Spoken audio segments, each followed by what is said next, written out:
Welcome to the Timothy Kenny podcast.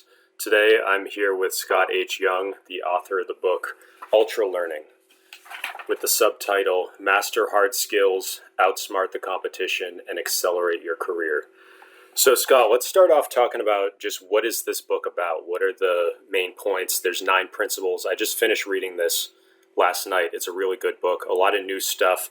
I liked how you wove in some of the academic stuff and talked about stuff like transfer and some of these other more, if you're a more intermediate, advanced, accelerated learner, this kind of stuff is going to really appeal to you. So why don't you just give us a brief overview of what the book is about? Sure. So first off, thanks for having me on this podcast episode. And I think you're exactly right. Like, I wrote this book because I've read a lot of books about learning, and I wanted to write something that I would be excited to read. So I've seen a lot of stuff. I've heard a lot of things. So for me, it was, what are the things that are well supported, but they surprised me that, like, I would have thought that wasn't true. So I tried to avoid just hitting on the same, few points everyone is interested. Now, I don't want to make the case that this is like you have to be some kind of expert to read the book. I definitely wrote the book so you could have not read anything about this subject and still find it entertaining. But I think, as Timothy said, a lot of the people who are maybe going to be listening to his podcast are like, well, I probably already know a lot of that. And maybe you did, maybe you're smarter than me, but I didn't know a lot of this when I put the book together, and I've been writing about it for almost a decade. So I'm expecting there'll be at least 1 or 2 ideas that maybe you haven't heard of before. Yeah, definitely. So the concept of ultralearning is that aggressive self-directed learning, that's sort of the definition of ultralearning that I kind of provide in the book. But it came from viewing these people who were doing these just really incredible learning projects, often by doing somewhat unorthodox or unusual methods. So some of the people I have in the book include Benny Lewis, who learns languages very quickly by speaking right from the start. Roger Craig, who won hundreds of thousands of dollars on Jeopardy by making his own software to learn trivia. Eric Barone, who became a millionaire and a multimillionaire video game developer by learning all the skills of developing video games. Nigel Richards, who won the Scrabble French World Championship without speaking French. So there's a bunch of different examples of people who have done quite different learning feats. And what I wanted to do was try to bring a lot of those stories, some of my own experiences, together, and then provide a framework for understanding them, and also for how you can apply it to the things you want to learn well. And the sort of subtext of the book, or the message that I wanted to convey with it, is that this isn't just a frivolous activity, that learning well and being able to teach yourself really hard skills isn't just something that, is, that's kind of a neat thing, but like, who cares, like pogo stick jumping or something. Right. This is an extremely practical skill. It matters to everyone's profession, and I outline a lot of trends in the economy and with society that are going to make this kind of skill more and more important. So, and just to interrupt for a sec, one of the things that I think is different about you, and I should have said this in the intro, is that you're one of the few in this space, accelerated learning and also productivity, where you really focus on learning professional skills or work skills, stuff that's going to be, programming, stuff that's going to be useful for your career. And a lot of the stuff out there is still how to memorize a deck of cards, how to memorize serial numbers, how to speed read. And it's total junk, and it's like, why won't they go away?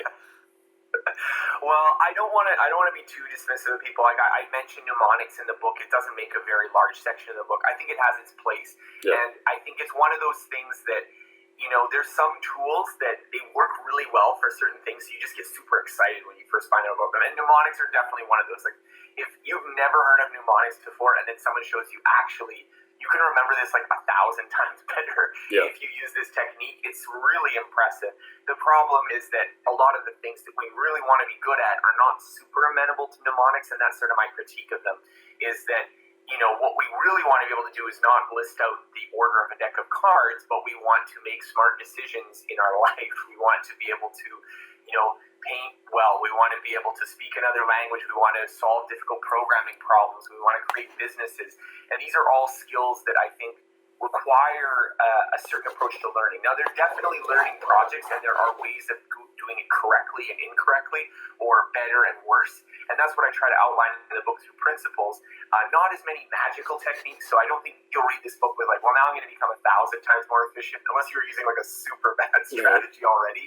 But there are definitely ways you can get better. And because I think the things that you'll get better at are so important, if you can just tweak some of these dials, like I have these 9 principles of ultralearning I discuss in the book, and I really see them as being like these little dials that you have for your learning process. And if you can just tweak those even a little bit, you could maybe learn something a little bit faster, or you could realize, oh wow, my dial for this was set way off, so if I turn it back over, I'll be doing much, much better now. And so I try to show some of the science of that and also give some really concrete examples of how people have used this. And let me read out these principles. So the first one is meta learning, and then focus, directness, drill, retrieval, feedback, retention, intuition, and experimentation. And I think the best way to do it is see if we can hit some of those or all of those as we explore some other topics. Another thing I want to mention about Scott, if you don't already know about him and his MIT challenge, that's probably the thing you're probably known best for, is you took that 4 years of a CS degree, computer science, did it in a year. You were doing like 60 hours a week, then you brought it back to more like 40 hours a week. But that was nonstop for a year, and that was what, like 6-7 years ago, and then more recently, about 8 now. 8 years ago. Crazy how long ago. So I'm feeling older and older by the day. But Yeah, so there was that, and then there was the year without English, where you went to 4 countries, spent 3 months in each country, learned 4 different languages, and so that can kind of set a backdrop. I want to ask you some more in-depth questions about those 2 experiences and see how some of these principles factor into that. One of the things that I'm interested in as sort of a hobby is linguistics. And I've tried to learn some artificial intelligence and machine learning. I'm really curious how you see the connection between machine languages and programming languages and natural languages, and to what extent have you studied linguistics as a sort of meta layer, and are there any connections you see between those 2 that wouldn't be obvious to someone? So my linguistics background is admittedly quite informal. It's mostly been just what I've picked up in the process of learning languages, but linguistics as an actual study, taking linguistics classes and stuff is more minimal. So a lot of my information comes from like smatterings of learning about second language acquisition, which I have read some books about, which is linguistic related, but it's usually about, it's not talking about different definitions of grammar and theories of, language acquisition. And then also just, smatterings of like, okay, let's dig into this a little bit. So if I'm trying to understand Chinese, I need to understand some concepts from linguistics. So I don't claim to be an expert on that. I actually don't really claim to be an expert on anything. I would like to call myself a professional amateur, that I just like reaching sort of a decent level in lots of things and trying to combine and synthesize that, rather than, I'm not a PhD. I'm not someone who is the world-leading expert on X, but I like to try to synthesize a lot of diverse ideas together, particularly about learning. And so you were talking about machine learning, and actually that was something that really interested me doing this MIT challenge that you mentioned earlier, is that although at the curriculum that I followed, it used classes that are a bit older, and it was a bit before this kind of deep learning revolution really kind of reached steam. So I have done some stuff on machine learning, but even a lot of the AI class that I did at the time, and I think there was another computer vision class, they were not using the same techniques that are really popular these days we did a little bit of stuff with neural net and support vector machines, but there was still a lot of like, I would call it old school AI, which is, using kind of like tokenizers for like breaking apart linguistic statements and this kind of stuff, which is not really what's in vogue, but I mean, the methodologies are always changing and updating. I have done a little bit of machine learning, and I think that understanding machine learning, I think, is a really potent analogy for understanding your own brain. I don't want to go so far as to say that, deep learning models are synonymous with how the brain works, because there's a lot of complexity in actual nervous systems that are not represented in that. But I think there's a fundamental analogy there that's probably true, which is that if you see kind of what essentially is a machine learning algorithm doing, your brain in many of its sort of brain circuits seems to be doing something similar, even if there's, again, probably more tools that we haven't discovered that it's also using. So I find that very interesting, because a lot of our previous understandings of human cognition were based on sort of older AI techniques, which were kind of based on formal logic. And it really doesn't seem to be that that's how the brain's processing it. And machine learning and the kind of algorithms of neural net seems to be a lot closer. And so I think if you can understand machine learning and then kind of get an intuition for that, it really helps for understanding a lot of cognitive science, because it makes sense of problems which really don't make sense if you take the formal symbolic approach. Mm-hmm. And you had a book and some stuff on your blog about habits. For me, that it seems like reinforcement learning is an analogy to building habits.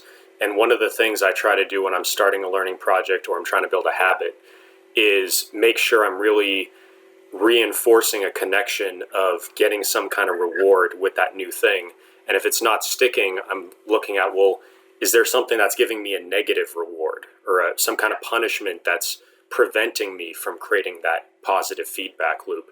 And I think very few people do that. And then they're wondering, well, why can't I push through and get this stuff done? And I think that explains why people look at, like, how could you go through a year of 40, 60-hour weeks? You have to have that emotional fuel before you start. And a lot of people think they can just skip that step because it's just that emotional stuff. So this is actually one of my pieces of advice, which I find I gets the most disagreement amongst people when I talk about it. And it is the process I follow, so I can't claim that this is the universal solution. But I do think the fact that I see it very differently from people, and people claim to struggle with this a lot, maybe there's some kind of insight there. But the classic idea, and I've even had interviews where they think I believe this, but they will say things like, well, the important thing is to just get started. To just, stop procrastinating and just get started. And actually, I don't really advocate that.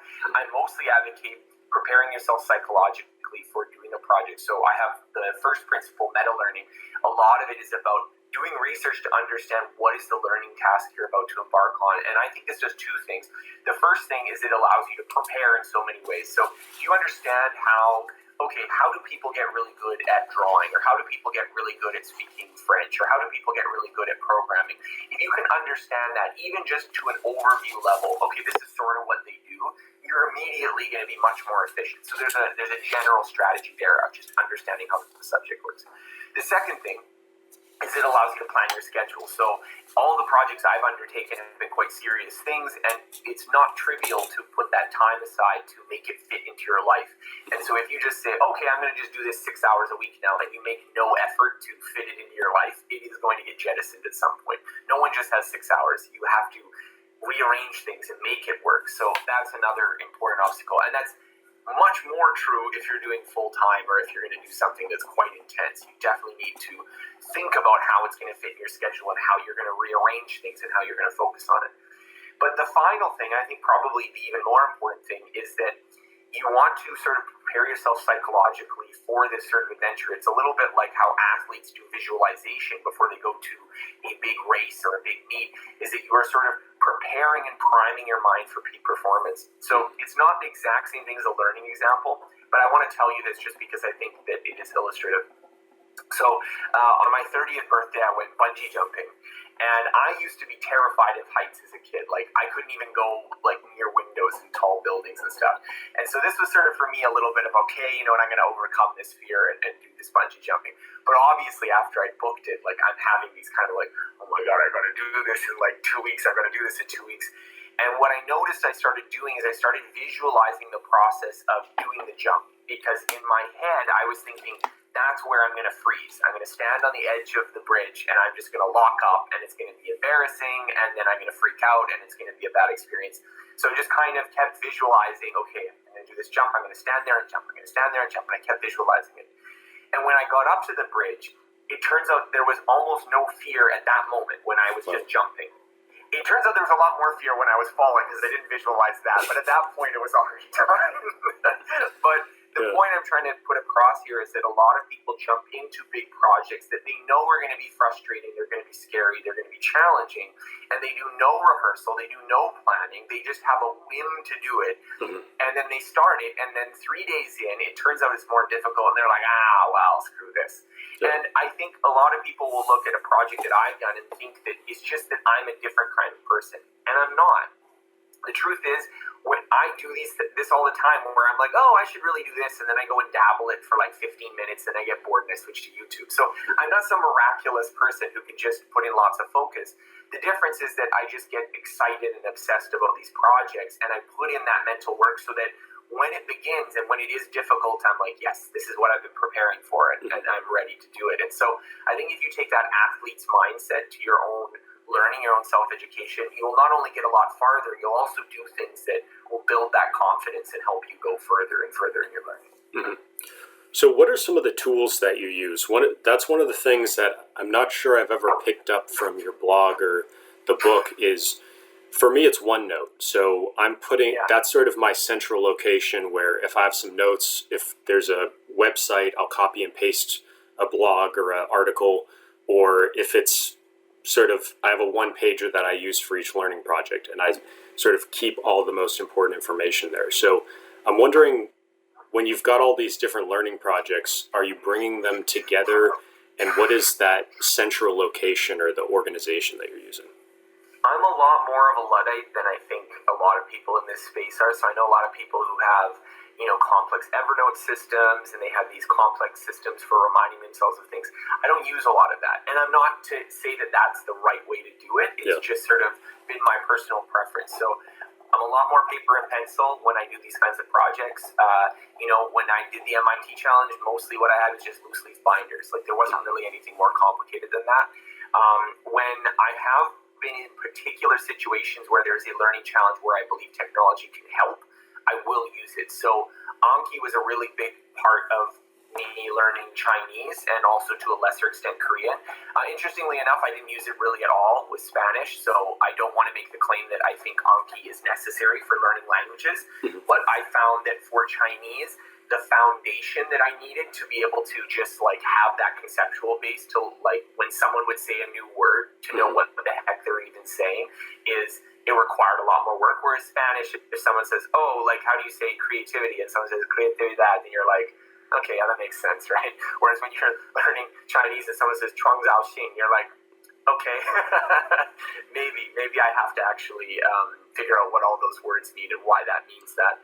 And so I have used technology like that, but I don't think that my choices of technology would go nearly as far, nearly as sophisticated as a lot of people.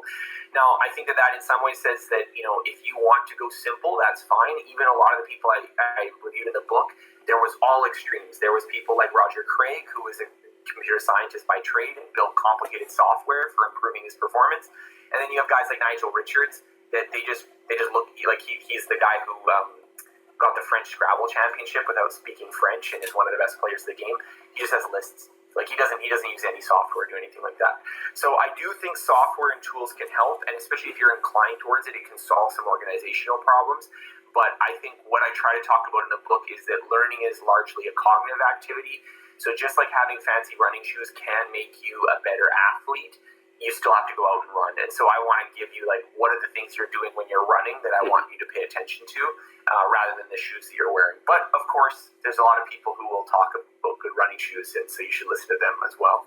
So with your paper stuff, are you putting stuff in filing cabinets? Are you putting it on a bookshelf? What happens to that paper, and how do you find it? Well, I do have this bookshelf here, so I do that. One of the things that one of the things you're talking about here, and this is a sort of, I would say a really continual challenge for people who learn a lot of things, is maintenance, and how do you maintain knowledge you learn, particularly if you're not actively using it. So I think that's one of the disadvantages of sort of aiming in a more polymath generalist direction of learning lots of things, is that you're not going to be using them all simultaneously, so there's a greater risk of it degrading to a point where now it's frustrating to start using it again. So for some skills, I've just sort of accepted the fact that they're going to degrade, and I'll just relearn them when I want to do a refresher project. That seems to be a better system, just because trying to maintain everything simultaneously can be stressful enough that you don't learn new things you care about. On the other hand, there are skills where I really do feel like it's important to maintain it, at least to some level. So languages are an example of that. But for languages, I found the best approach was just to do semi-regular Skype tutoring rather than have some kind of sophisticated language review process. I'm asking more about how do you, let's say you want to review your thing about machine learning. You're like, I went through that MIT, so where are you keeping that MIT stuff, and then how do you go back to it and refreshing yourself so then you can go look at that new Coursera course or read that new machine learning book? So I have all the stuff. So like you can see here, I've got my books here. It's a little bit messier up here, but those who are interested, I've also got a bunch of books on top. I ran out of space right now in this tiny little bookshelf. But so I do have books here, and I frequently go back to them. So I've got like all my textbooks from the MIT Challenger here. I've got books up there. In the back at the top, I've got binders, which are all the journals that I cover, journal papers that I read when I was doing research for this book. And so I've got all my notebooks from 8 years ago from the MIT Challenge. So if I know, okay, I need to look at single variable calculus again, I can just pop that up and I've got a book for it. On the other hand, one of the things that I found is that the internet now makes it so that if you have some knowledge of something, it's very easy to find refresher material. So I'll give an example. A recent project I did was learning quantum mechanics, and I did 804, which was MIT's first quantum mechanics class. So I'm not an expert, but I do have some of the basics now. And that class was very difficult for me because it's been 8 years. I haven't been doing differential equations and a lot of this stuff. And I'm like, oh man, I've forgotten a lot of this, right? And so I had to go back and get some refresher and be like, oh, right, what's the right way to do, Taylor series and stuff. I kind of forgot, okay, yeah, this is factorialism. And I could go back to my notes, but I also know that MIT OpenCourseWare has all those resources. So often I would just find that lecture where it's covered and just watch that 20 minutes again. And like, oh, yeah, okay, I remember this. I remember why that's the case and why this is true. And so I think one of the things that I make heavy use of is just the fact that if you know where things are, if you know about the concepts, so you've learned something before, it's often a lot easier to find it on the internet. I think there's still some places I have weaknesses in my own approach, so particularly on the more journalistic angle, I have to be more careful about keeping my citations for things, because sometimes I'll find a story and then finding it again. And you're talking about actual academic journal papers. Yeah. You're not talking about... That's a related thing I wanted to ask you about this is when you're reading a textbook or you're going through a lecture, are you taking notes? I guess what I'm visualizing is you're watching the lecture and you're either typing notes out into something, but you're more paper and pencil, so you're writing it out on a piece of paper. And then what I'm wondering is, I assume those papers go into this loose leaf folder. That loose leaf folder goes on your bookshelf, and then you would pull that out, 8 years later and flip through your notes. But it sounds like what you're saying is, no, you're going to go back to the book. Those notes you're taking are sort of temporary artifacts. They're just there to help you think and learn in the moment, but you're not going back to those, and you don't value those as sort of a summary or other useful long-term. Definitely more so than most people, I think. Okay. I focus my note-taking effort is mostly about how do I accelerate my ability to pay attention and learn during it.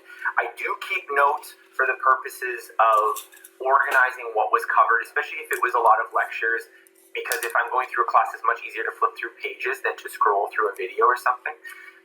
Definitely if I don't have access to so if it's someone, I'm having a conversation with an expert about something, I take much more prolific notes because I maybe can't go back to that conversation with them. But I think what you're saying is essentially correct, that I focus a lot more on what are the cognitive activities I'm doing right now as I'm listening, as I'm having that call, then how do I make some sort of easily accessible resource after? Because what you're saying is essentially that my notes and my things that I create, these little artifacts I create after learning something, they can go on my bookshelf and I can access them, and I do. So I don't want to say that I never access them again. And there's lots of little tricks I can do. So often I would be reading books on Kindle, especially because it takes a while for books to get delivered when I was doing research for my book.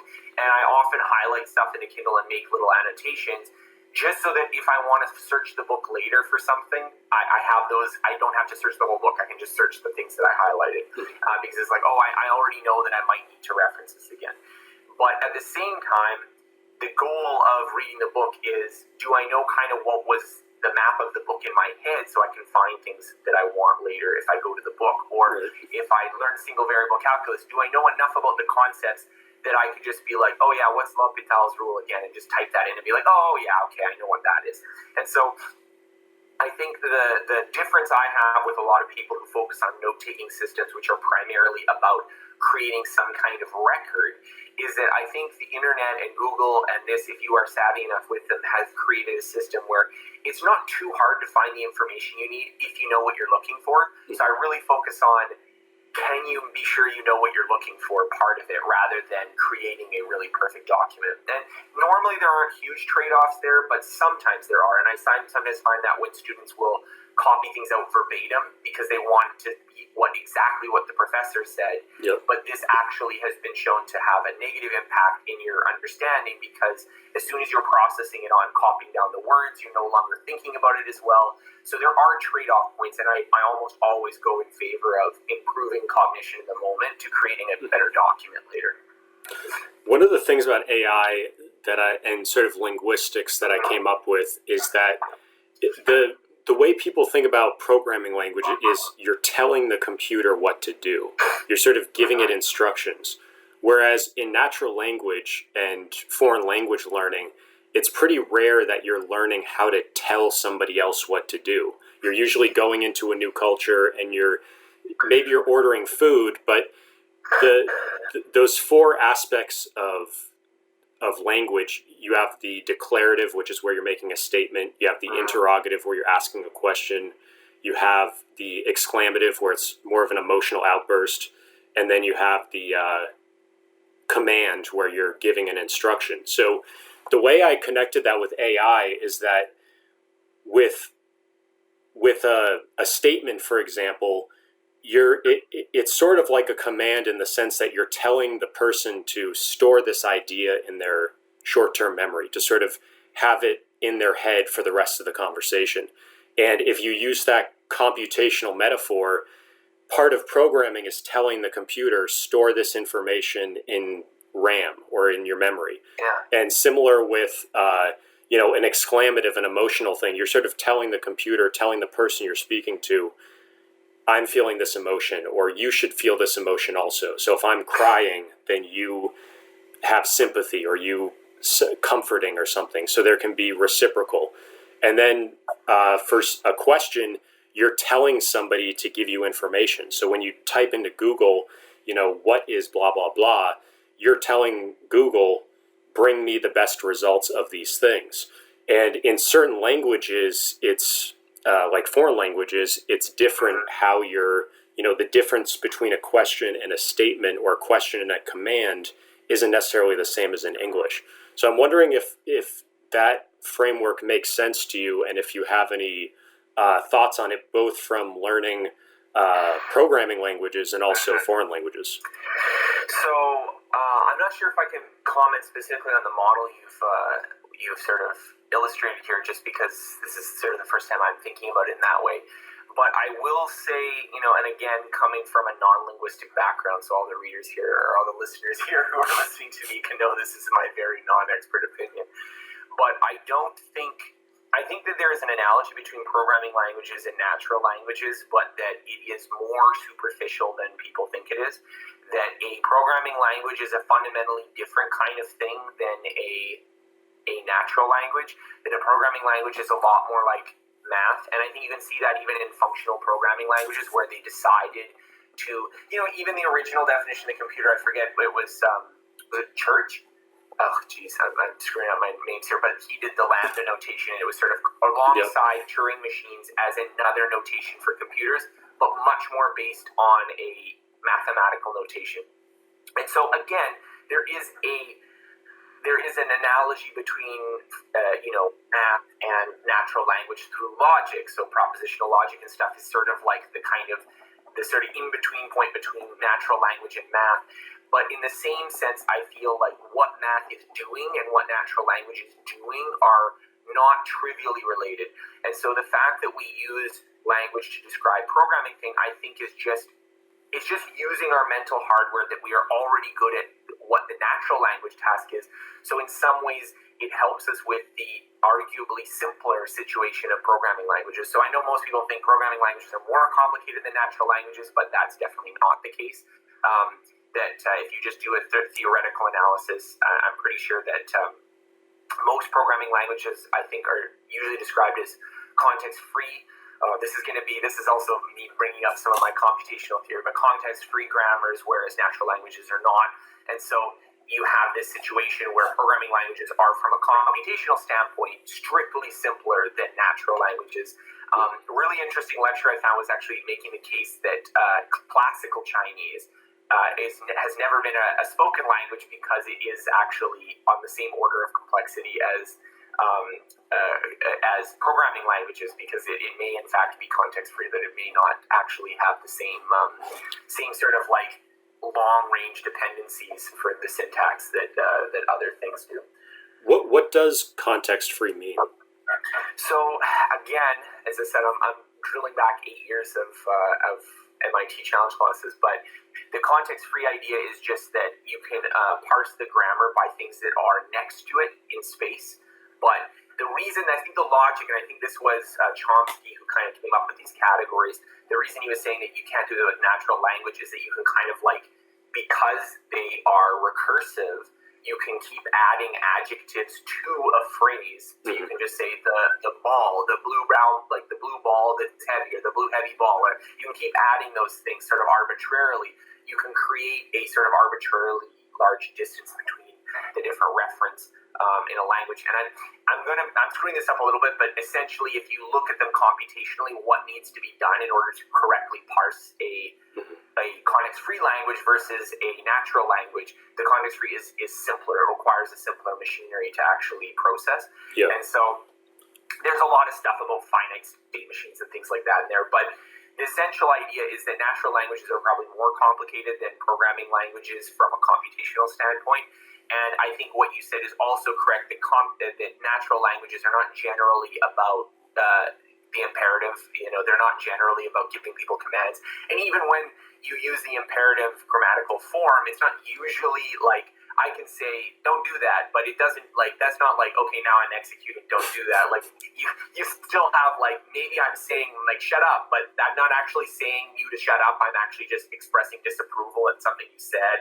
So there's a lot of nuance here. And this is where I think the machine learning kind of neural net ideas start to make a little bit more sense, because if you think of, well, what would that architecture look like if it was built off of, kind of a neural net idea where what you're doing when you say words is you're kind of activating sort of different, like, kind of connectionist webs of representation. And so you're not just forcing kind of a linear sequence of actions into your mind, rather you're creating a bunch of different associations once the sentence is parsed that will cause other associations that cause, lots of analogies. And so a lot of our language works on this idea of something being related to something else, so that when I say one thing, you automatically think of something else. And, that's really hard to understand in, I think, a formal description of language. I really like the book, The Language Instinct by Steven Pinker.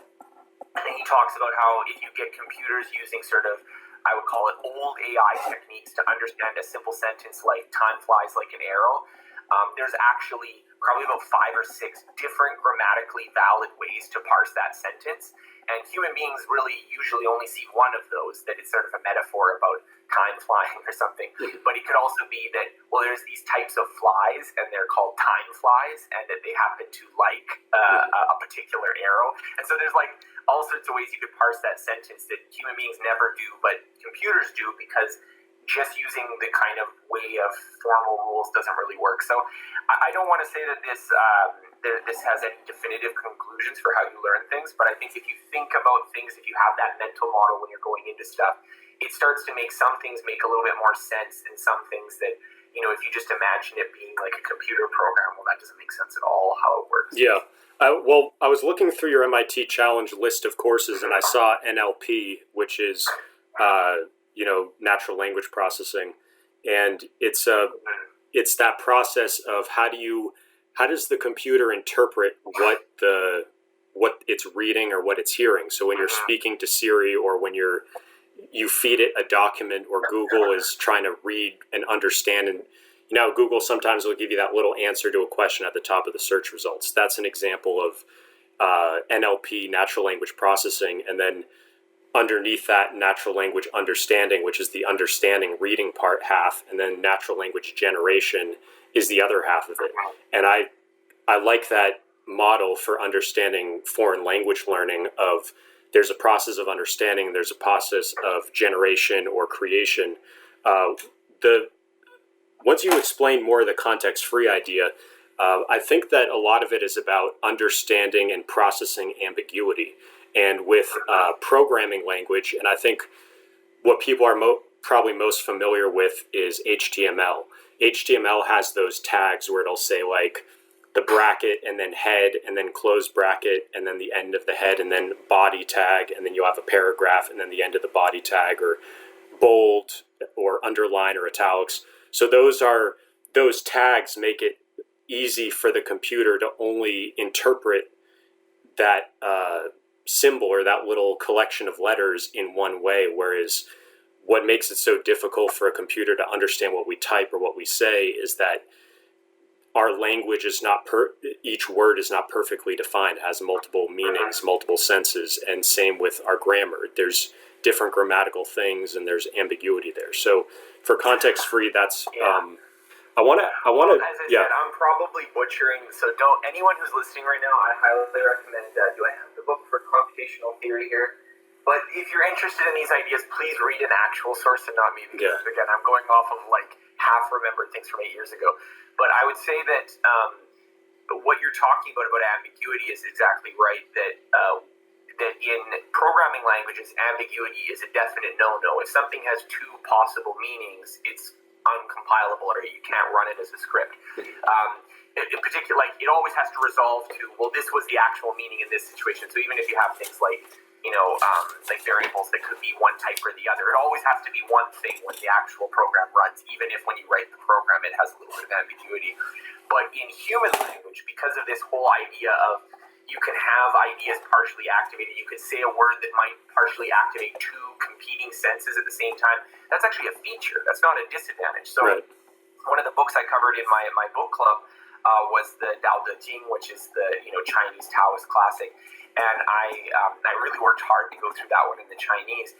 And the thing that I found so beautiful about the Chinese, and it does not work in the English, is that because classical Chinese has like so much ambiguity, like any particular character could it could be a verb, it could be a noun, it could be interpreted this way, it could be interpreted that way, that often the English translations, you have to read a couple of them side by side because they don't even look alike. Like in order to parse the sentence, someone had to decide in English, well, it means this, as opposed to that. I know it's not this simple, but could you make sort of a connection there with emoji, where you have like, you'll sometimes see a tweet where there's 5 emoji in a row, and there's you can sort of, okay, there's that, and then that. Isn't that kind of like how Chinese works, or some of Chinese works? Well, I think obviously a language like Chinese is a lot more sophisticated than emojis. I wouldn't say that. I would just say that because there is a greater, what you could call context dependency, a greater sense that the way you determine what a phrase means by the surrounding context is greater in Chinese than it is in English, because there's more grammatical rules that rule out certain meanings because that's not syntactically valid in English in a way that it could be in Chinese, particularly classical Chinese. So the way that I enjoyed that book, or I thought it was very interesting, is because the whole idea is about this kind of ambiguity, this vagueness, like that's sort of the thesis of the book, and so it kind of is mirrored in the form a little bit, that when you're reading it, there is a kind of sense of like, well, does it mean this, or are they trying to say this, or are they trying to say that? And maybe they're really trying to give you both impressions at the same time.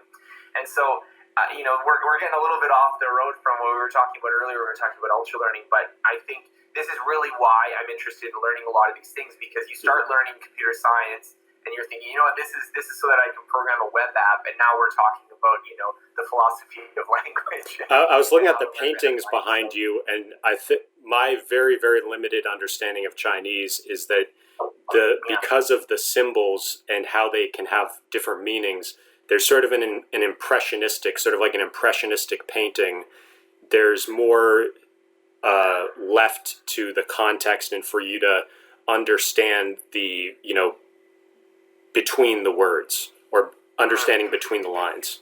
As I said, I'm not a linguist, so I really hesitate to make strong linguistic opinions about Chinese. Even though I speak it decently well, it's something that, people are always making claims about the English language that turn out to be false, even though they speak it fluently. Right. So my impression generally is that when you're speaking what is called modern standard Mandarin, which is the kind of default spoken language or the universal spoken language in China, I shouldn't say universal spoken language, the kind of national language. That I think is a lot less ambiguous. The classical Chinese was sort of an unusual case because it's extremely concise. So they remove a lot of the things that when you're speaking Mandarin that make it clear what you're saying, those things get removed. And so what became a totally unambiguous sentence, maybe if you were speaking it out loud, becomes ambiguous when you shorten it to 4 really pithy words where it's like, well, it could mean this or it could mean something slightly different.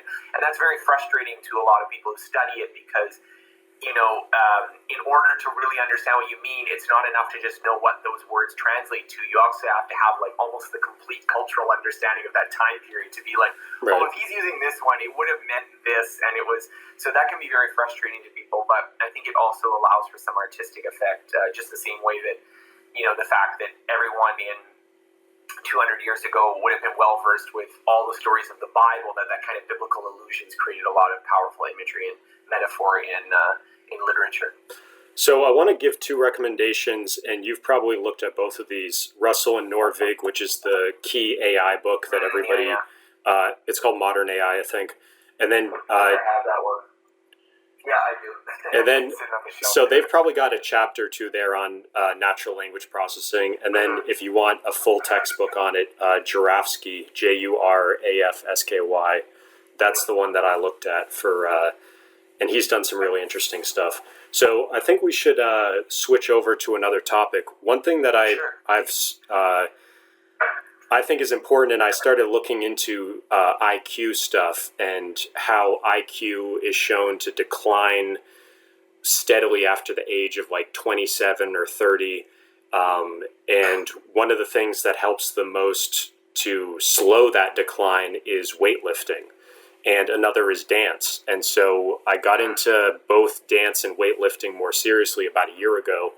And who knows, it's a very small decline. I can't say whether it's had any effect, but I'm curious how you manage your physical body, both your diet, your exercise, any weightlifting or sports or something like dance, whether it's a sport or something else, yoga. What are the main sports that you play or you used to play, weightlifting, dance, things like that? And then let's start with that and then go to the diet stuff after that. Wow. So, I do actually lift weights. I would not call myself a sort of like serious weightlifter. I do lift weights though, and I have done it since I was probably about 15. So I do go to the gym and I lift weights. So I lift more than people who don't lift weights. But I probably when we're talking online about lifting weights, there's people who are extremely intense about that. So I definitely don't want to put myself in that category or lead to the impression that, I'm some super power lifter or anything like that. And then dance, I haven't done that much dance, but recently my wife and I started learning salsa. I don't think that has anything to do with anything, but I think it's just a weird coincidence you brought it up. I had no idea that there was some research supporting that connection. Exercise, I like swimming, I like biking. I live downtown. I think just even walking around a lot is pretty good. I think we often underrate the sort of day-to-day exercise. We've kind of focused on workouts, whereas the fact that I live downtown and I that just creates a lot of walking opportunities when I didn't used to. There's a lot more car rides, a lot more, well, that's too far, so I'm going to stay at home kind of thing. So I think those things do make a difference for sure. Any yoga or stuff like that? I have done yoga. I don't do it currently, but yeah, I think yoga is also good, and as is meditation and all those things. I think when it comes to health and wellness, I think I have sort of 2 simultaneous beliefs. One, that it's very important, but then on the other hand, people tend to overcomplicate it. Yeah. So on the one hand, being healthy is clearly important, but if you go into the deep dive of what people do to be healthy, I think a lot of it's probably unsupported by serious research. And what we actually know about what you need to be healthy is probably stuff you could write on a single, Postcard, A4 sheet of paper or something, and then like you could read it out and be like, oh, okay, I have to do this. Like the difficulty is actually doing it, but I think the people who want to over complexify it and make it so that you got to be having, this weird macronutrient blended into this and pour it ice all over your body and cover yourself in syrup and stuff. Like there is a little bit of possibly. I don't want to say for sure, and if you're really interested in that, go right ahead. Like I certainly do a lot of stuff with learning that is not necessarily robustly supported just because it really interests me. Yeah. But what kind of stuff do you do when you go to the gym? Like what kind of lifts are you doing? And just, when you go to the gym, what kind of stuff do you do? These days I do kind of mixed workouts. I do a lot of push-ups. Push-ups has been my kind of thing for the last year. I've had this like daily habit of doing 50 push-ups, which my wife makes fun of me because sometimes I wait till the end of the day to do it. So right before bed I'm doing these push-ups and she's like, what are you doing? You're just like panting right before you go to sleep. I saw an old video of you and Manish doing like a push-up contest. Do you remember that? Yeah. Years ago. Well, that's because he was being so cocky about how he could do more push-ups than me, and he was like bragging about it. I was like, was that in Boston? Because he was in Boston doing the Pavlok thing. So I don't know whether he's still in Boston, but I know he's still doing the Pavlok thing. Were you in Boston with him? Was that in Boston? Was in Austin for South by Southwest. Oh, that was okay.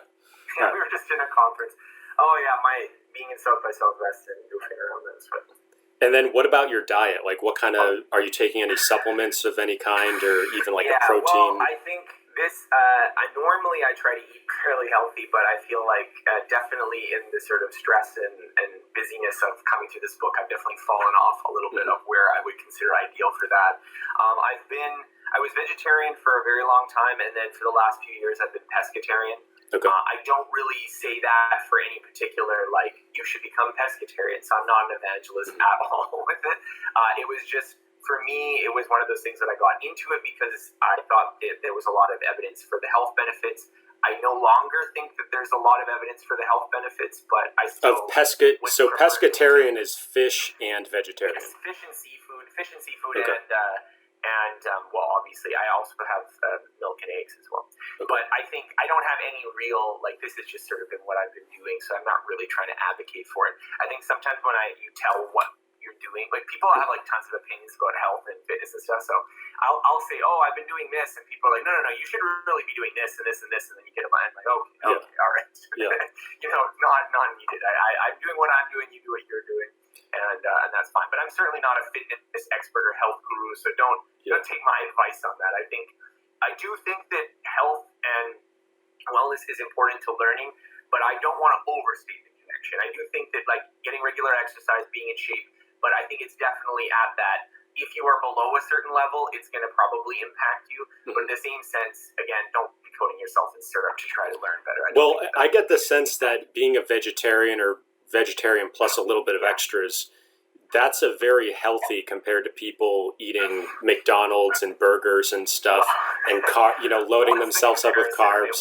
That's always the thing. Pizza. What's the comparison? And even in this book, when I'm talking about different learning methodologies, it's always a relative comparison. So there's sometimes you could be doing something and it's like 90% there, and you will get a lot better by getting to 95%. But then in other cases, it's really hard to do that. So if you're doing 0% as the default, maybe just doing 10% will be a lot better than that. So I always try to think of it in terms of those relative approaches. So I know we're talking about health and fitness right now, but I would definitely say that in addition to kind of learning techniques and learning methodology, that if you can get a little bit better, that also matters. I mean, I'm thinking like when you were doing the MIT challenge and you've got to be in a room for like 12 hours studying. For me, if I have a bad lunch, especially like if I have a heavy lunch with like a burger and fries and something like and sugar, like that's gonna totally like when I was younger, I would eat stuff for lunch and it was so bad, my energy would tank. I might have to take a nap. And I have a medical school student who I'm coaching, and he was saying, like in the afternoons, I can't study and like I get tired. And I said, well, what are you eating? And it was all this carbs, and it was so obvious to me, you're crashing from the carbs, and then you're just, like, that's going to cost you 2 to 3 hours of valuable time. And if you do that every single day, and then you're, like, trying to force yourself to go through flashcards or read a textbook, that can be devastating. So I think I think as people see you as a role model and they want to know just like the basics, like my thing is if you're just eating a salad every day minimum, if you're getting good greens in and just not like loading yourself up with especially carbs like pizza, pasta, like that kind of stuff can be a little bit invisible. But if you can just get through, like think about when do I need that high cognitive performance, and then make sure you're having good stuff at least for that period of the before that and during that. Yeah, I do think food definitely makes an impact there, but this is also something that I think you need to test for yourself and figure out. One of the things that I would say is not a universal piece of advice, but something that I've definitely applied when doing these kind of difficult projects is 20-minute naps. I'm a big fan of taking 20-minute naps because, like exactly what you're saying, yes, I often do feel sleepy after lunch. Some of that is related to food, but I also highly recommend the book Why We Sleep by, I'm going to forget his name, Michael something, but he's a neuroscientist who studies sleep, and he talks about how just in our circadian rhythm, we are hardwired to feel a bit sleepy around lunch, and it has nothing to do with food. So even if you eat a healthy meal, you will feel a little sleepy. And for me, a lot of people can't take 20-minute naps, so they just either can't fall asleep for 20 minutes or they fall asleep for 20 minutes and then it becomes an hour and then they wake up and they're super groggy.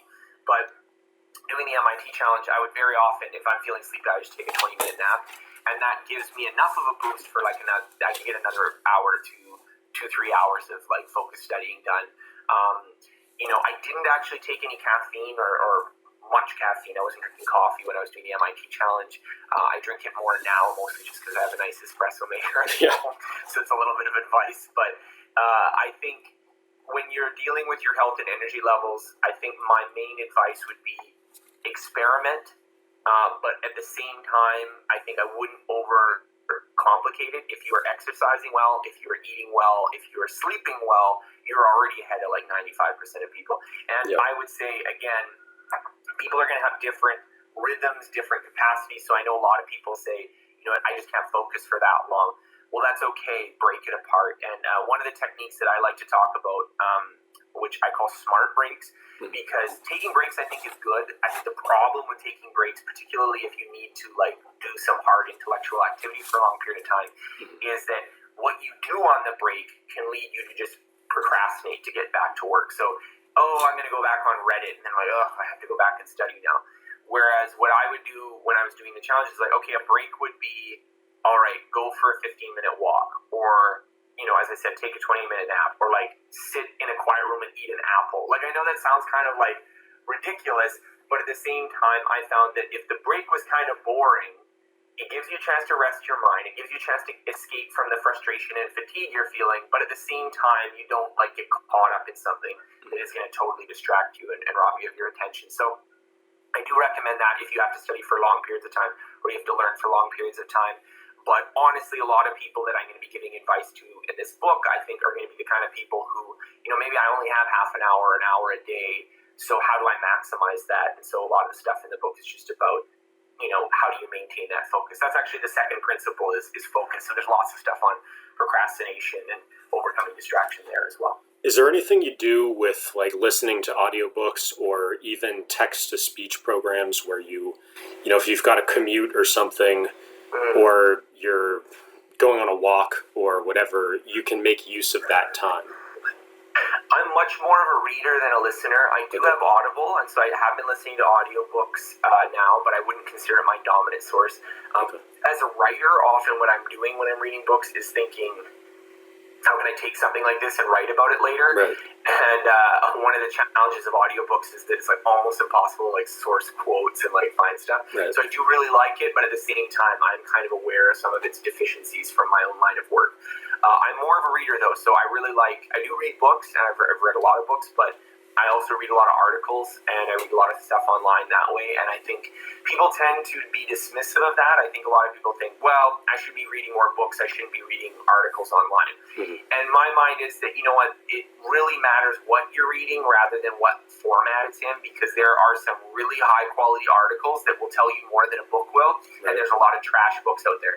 So a lot of trash books. This one's a great book. No, I'm just joking, but the goal, I think, should be figuring out what is the sort of type of stuff you like to learn from.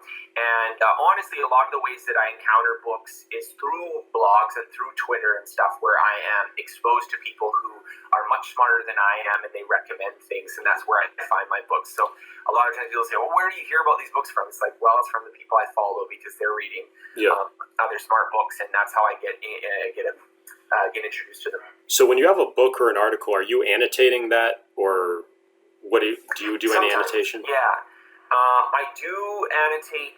It depends on what I'm reading. So if I'm reading a more textbooky type of book, I will often annotate. So if you look, I've got some I don't think anyone can resolve the resolution of what's on my library, but there's some if it's more of a textbook or like some academic monograph, I'm much more likely to jot some notes in the margin in this because I'm more learning specifically to learn, and the density of information is often quite high. I'm a big fan of dog earing, so I often will dog ear stuff if it's like, I'm going to want to go back to this later. But again, as I will say, it sounds like my lightweight solution is not optimal, but you have to understand what I'm really trying to optimize for is, am I paying attention when I'm reading this? Am I thinking about how this applies to different things? Am I going to be able to recall later? So one of the techniques I talk about in the book, there's a whole chapter on retrieval, is that free recall is actually one of the best strategies you can do for reading it. And that's not really something you do while you're reading, it's something you do right after you read.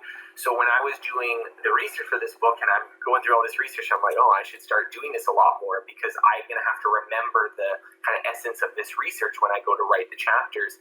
And so I would put a few sheets of loose leaf in the binder after a journal article, and then it would just be like, okay, just like summarize what was in the journal article, just write down everything I can remember about the journal article without looking at it. And so that's also something you can do, is that after you read a chapter of a book, just like put it down and just try to like recall as much as you can of like, what did they discuss in that chapter?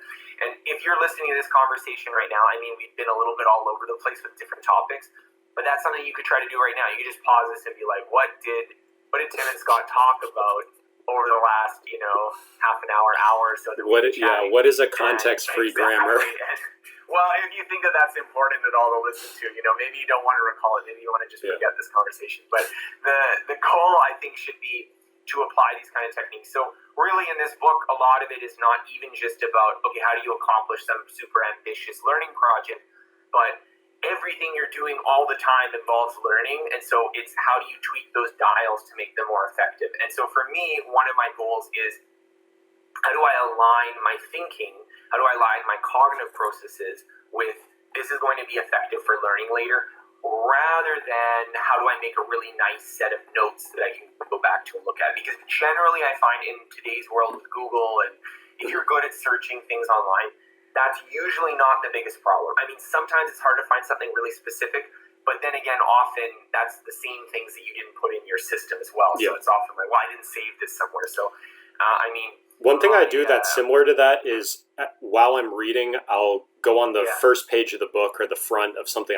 or the back of something that I print out, and I'll do a one-page table of contents or sort of an index.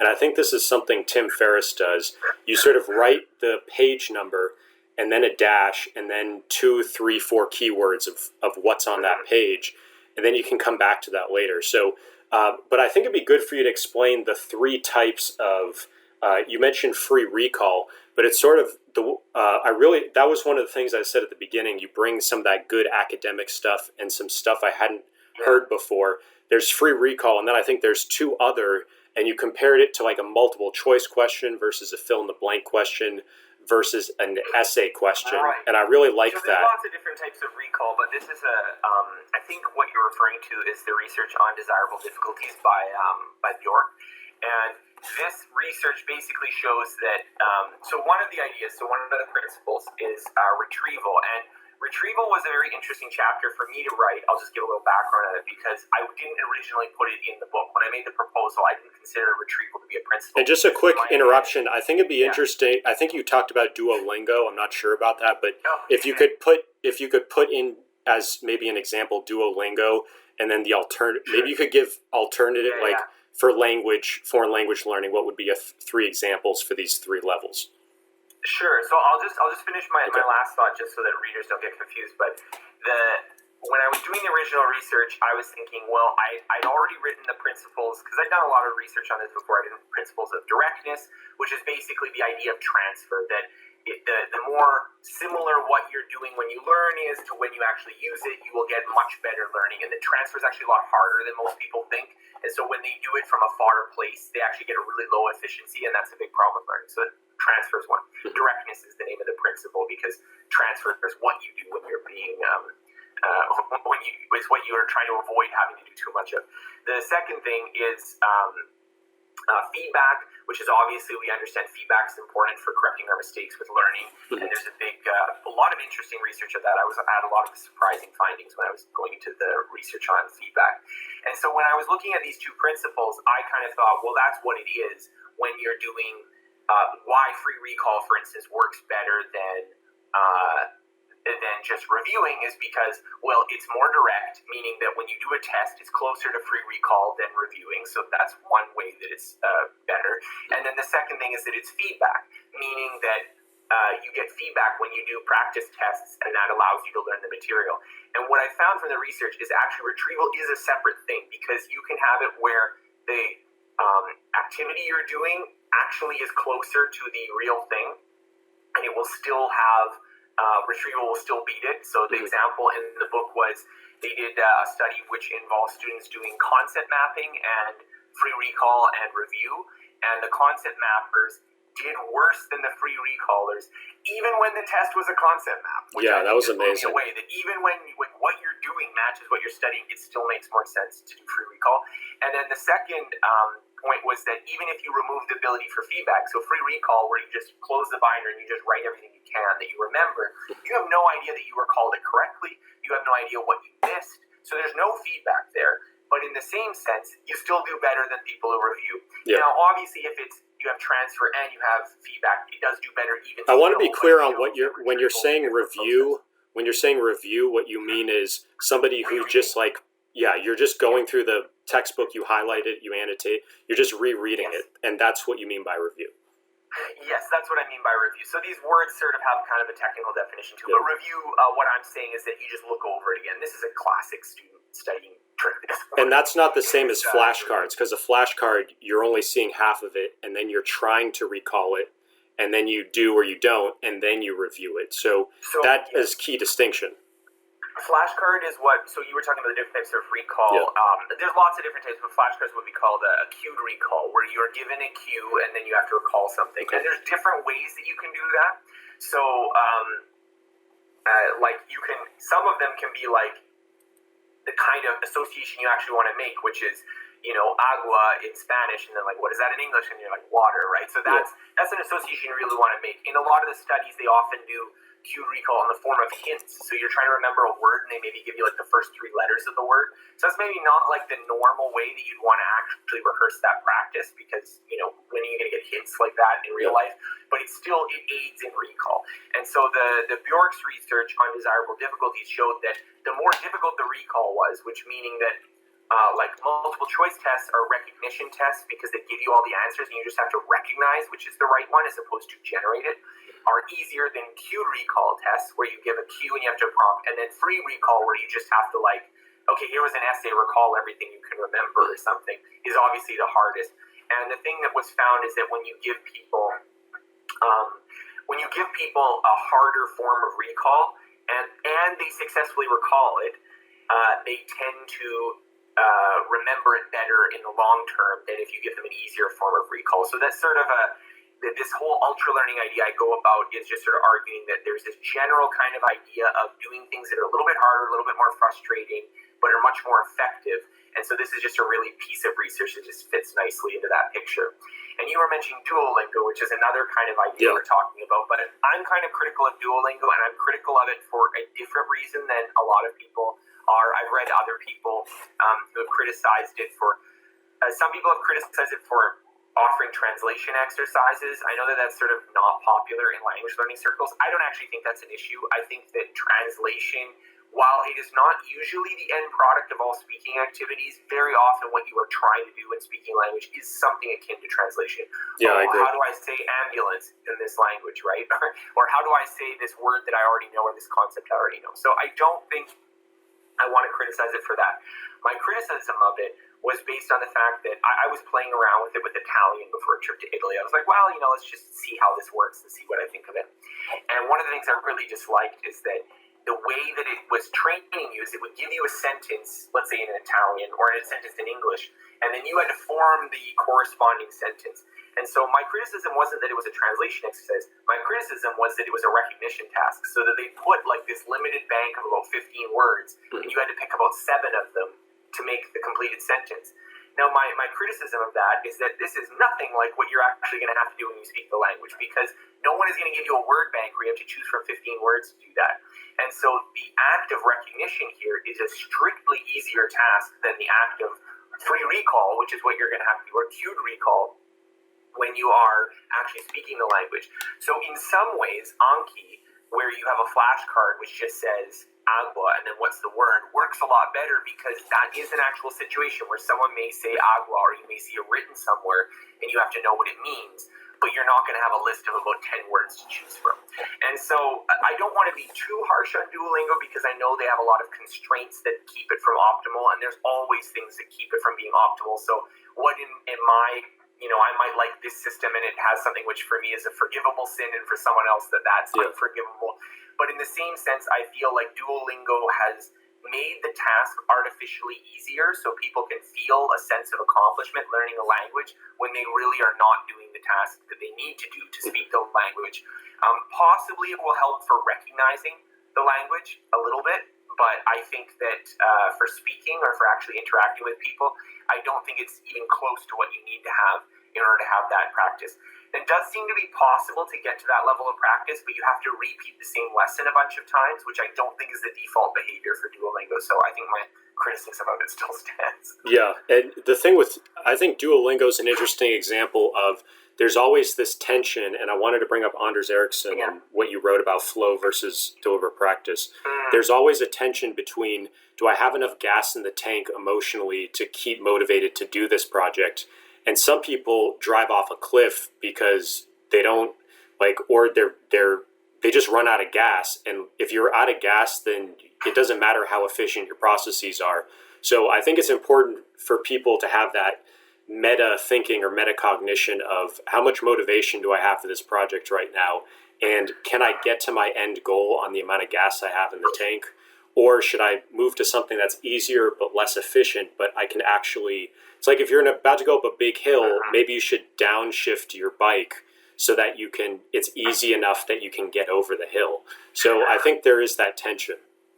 So I want to push back on that just a little bit, not because I think that you're fundamentally wrong, but because I think that it can give a misleading impression. Because I do think that there is some impression, well, in order to do learning well, it must be the most difficult it is possibly. Like, it must just be so insanely difficult that you're just pulling your hair out.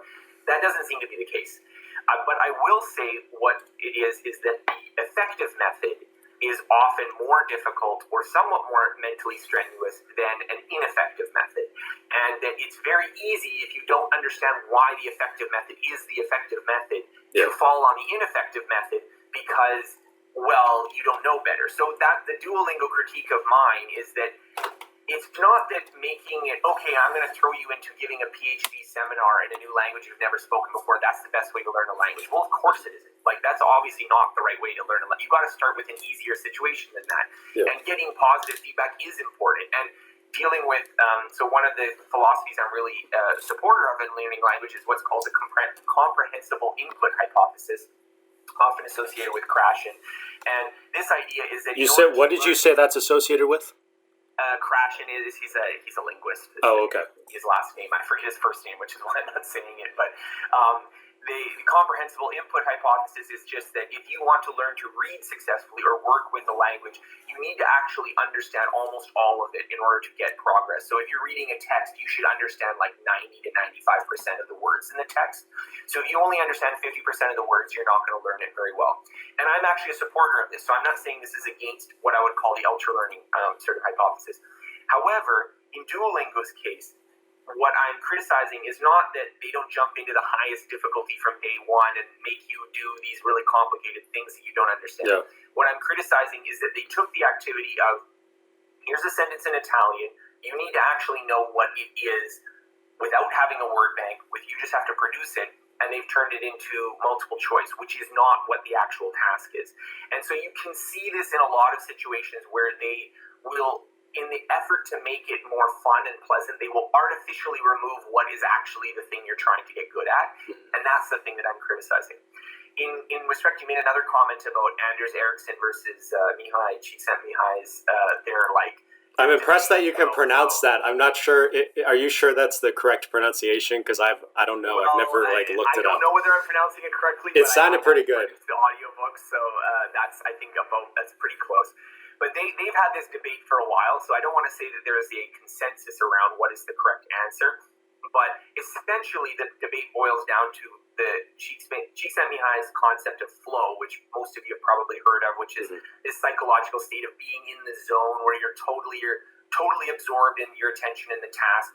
And he's made the claim that it occurs when it's not too difficult to be frustrating and not too easy to be boring, so it maximally harnesses your attention. And he's a big proponent that this is just sort of the secret to everything, that like it'll make you happier, it'll make you creative, it'll make you perform. And whereas Anders Ericsson, his whole model of deliberate practice is that the idea of deliberate practice is that there is a conscious level of self-control over the process, which is sort of the anathema of flow. So flow, there's no self-consciousness. Deliberate practice, there's very much self-consciousness. Can you give an example of, because that's a big concept, conscious control or whatever you say. So I'll give an example. So let's say we're golfing, right? And you're in the zone right now and you're golfing, you're making a perfect shot. And so Csikszentmihalyi would argue that that is the way that you would get really good at golfing. Whereas Anders Ericsson would be, well, that would be how you would get to a certain point of golfing, but in order to get better, it would involve consciously overriding some of your tendencies to hit it a certain way, or consciously, okay, I'm going to really work on my follow through on this shot, which is not going to necessarily be automatic. And so in my mind, I don't really know who's the victor of that debate. I think there's going to have to be a lot more research, and the fact that both of them, deliberate practice and flow, are kind of sort of idiosyncratic concepts put together by sort of mostly single researchers. I don't know whether there's going to be some sort of resolution until we get much further in psychological research. However, I do think that the way I would put it, and what I put across in the book for prospective ultra learners, is to not worry too much about flow. Because sometimes I think it is going to be the case that things are going to be coming naturally to you, and you're going to be getting better and better just by practicing. So there is certainly a situation where if you work on something, you'll get better and better. On the other hand, I do think there's going to be situations where to get better, you have to consciously override some of your habits. You have to consciously override some of your thinking patterns. So if you're trying to pronounce a language better and you've been speaking it for a while, you will recognize this is not a flow type of activity. That if you've been pronouncing this, the Spanish trilling R wrong, and you're trying to get it right, that requires a lot of effort to override what you think the R should sound like. And what is a trilling, for people that don't know, what is a trilling R? Well, like the R, well, what's an example? I'm blanking on words right now, but like that, okay, yep. I suppose there's two R's in Spanish, like pero and perro. Like okay. I'm also not great at it, but I have to do it on the spot right here, but it's a difference in R, which is somewhat difficult with pronouncing Spanish. Or with Chinese, for instance, they have two ch sounds. So there's a ch and a ch.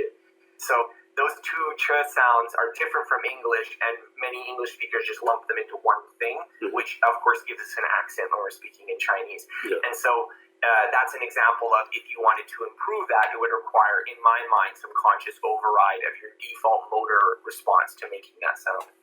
So I think it'd be cool to go through a learning project that maybe you've done recently or longer ago, or are currently working on, that's where you can show how you were thinking about these 9 principles.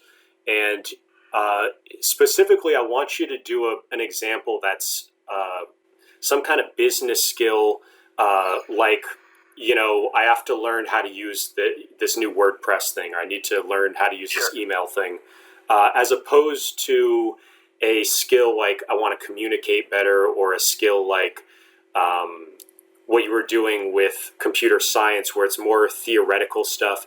I want people to be, because that's really what I focus on. I focus on those type of skills, and I think that's Yeah, so go ahead. So for me, a lot of it is that in some projects, so I'll put it this way, I've got 9 principles that I talk about in the book, and it's not that in every single project, each of the 9 principles is going to be equally important. Right. For some projects, let's say the directness principle, well, you got that, right? Like if you're learning to program and you're already programming your own website, or you're learning to start a business and you're already starting your own business, okay, that one's kind of done. You don't really need to worry about that one. But it might be a problem with, let's say, language learning, where you're afraid to start speaking to people. So they're not going to all apply equally to each project. For some of them, it's going to be really easy to apply feedback, and some of them, it's going to be really hard, and you're going to have to really work on it.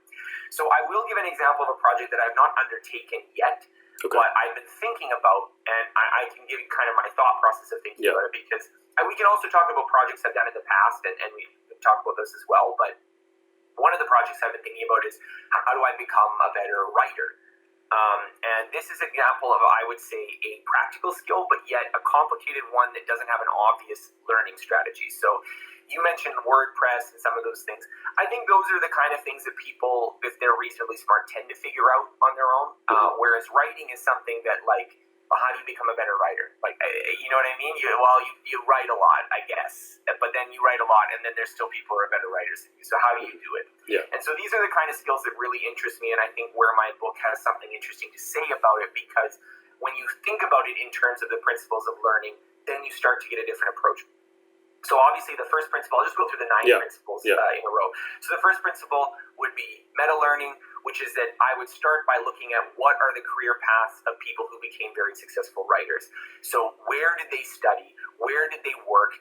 What were they doing? What was their career progress? Can I look at their early writing versus their later writing? What was their path to mastery? And that's very useful, because even if those people aren't consciously aware of what they needed to do to get good at it, if you find out, oh, actually, all the really good writers that I respect, they kind of went through a process of, let's say, journalism and the journalistic environment, honing their skills, or they went through some other process, and that was what was making them better and better. So that's very useful to start with.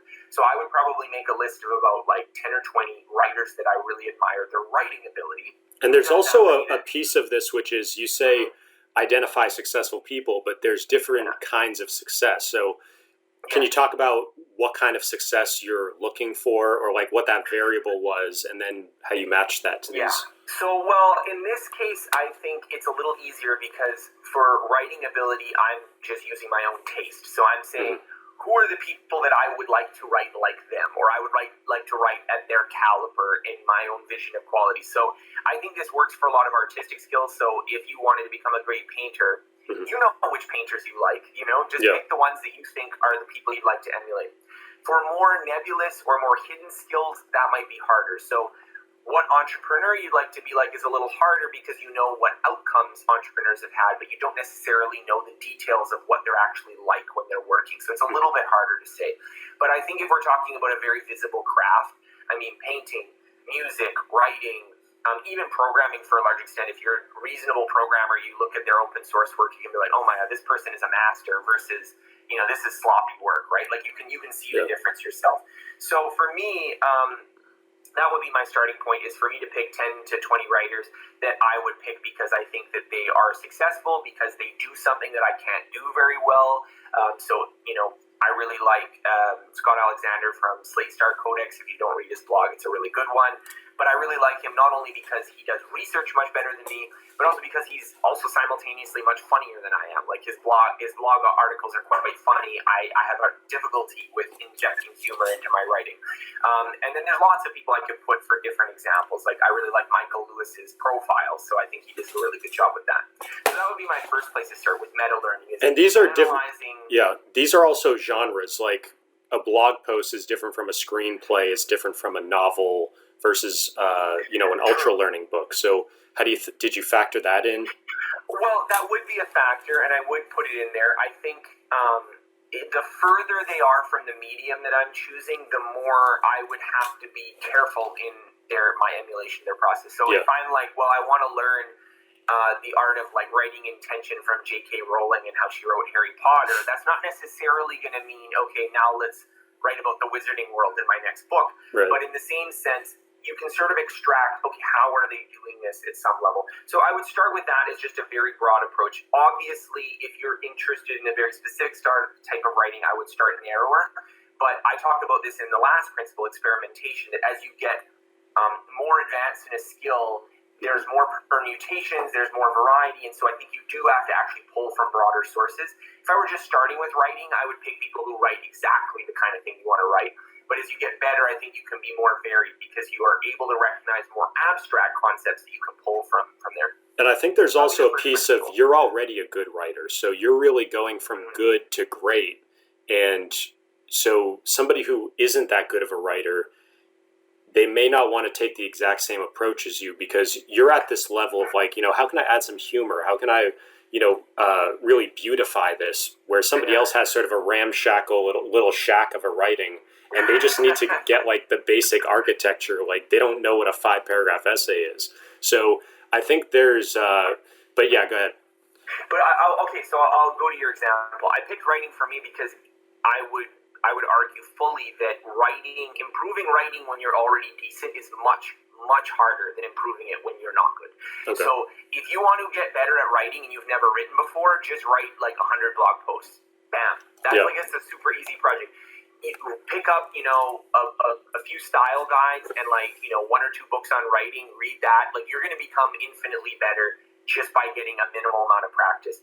A lot of skills are like this. So learning a language, for instance, I often write about the early part of learning a language, which I mostly focus on because people have a real hiccup about getting over that hump of actually speaking with people. Yeah. But in the same sense, getting to what I would call a sort of basic conversational level, which I would say I have in most languages I speak, is much, much easier than being perfectly fluent. And that's the thing that, I'm friends with Benny Lewis, but he's attracted some criticism because he has fluent in 3 months.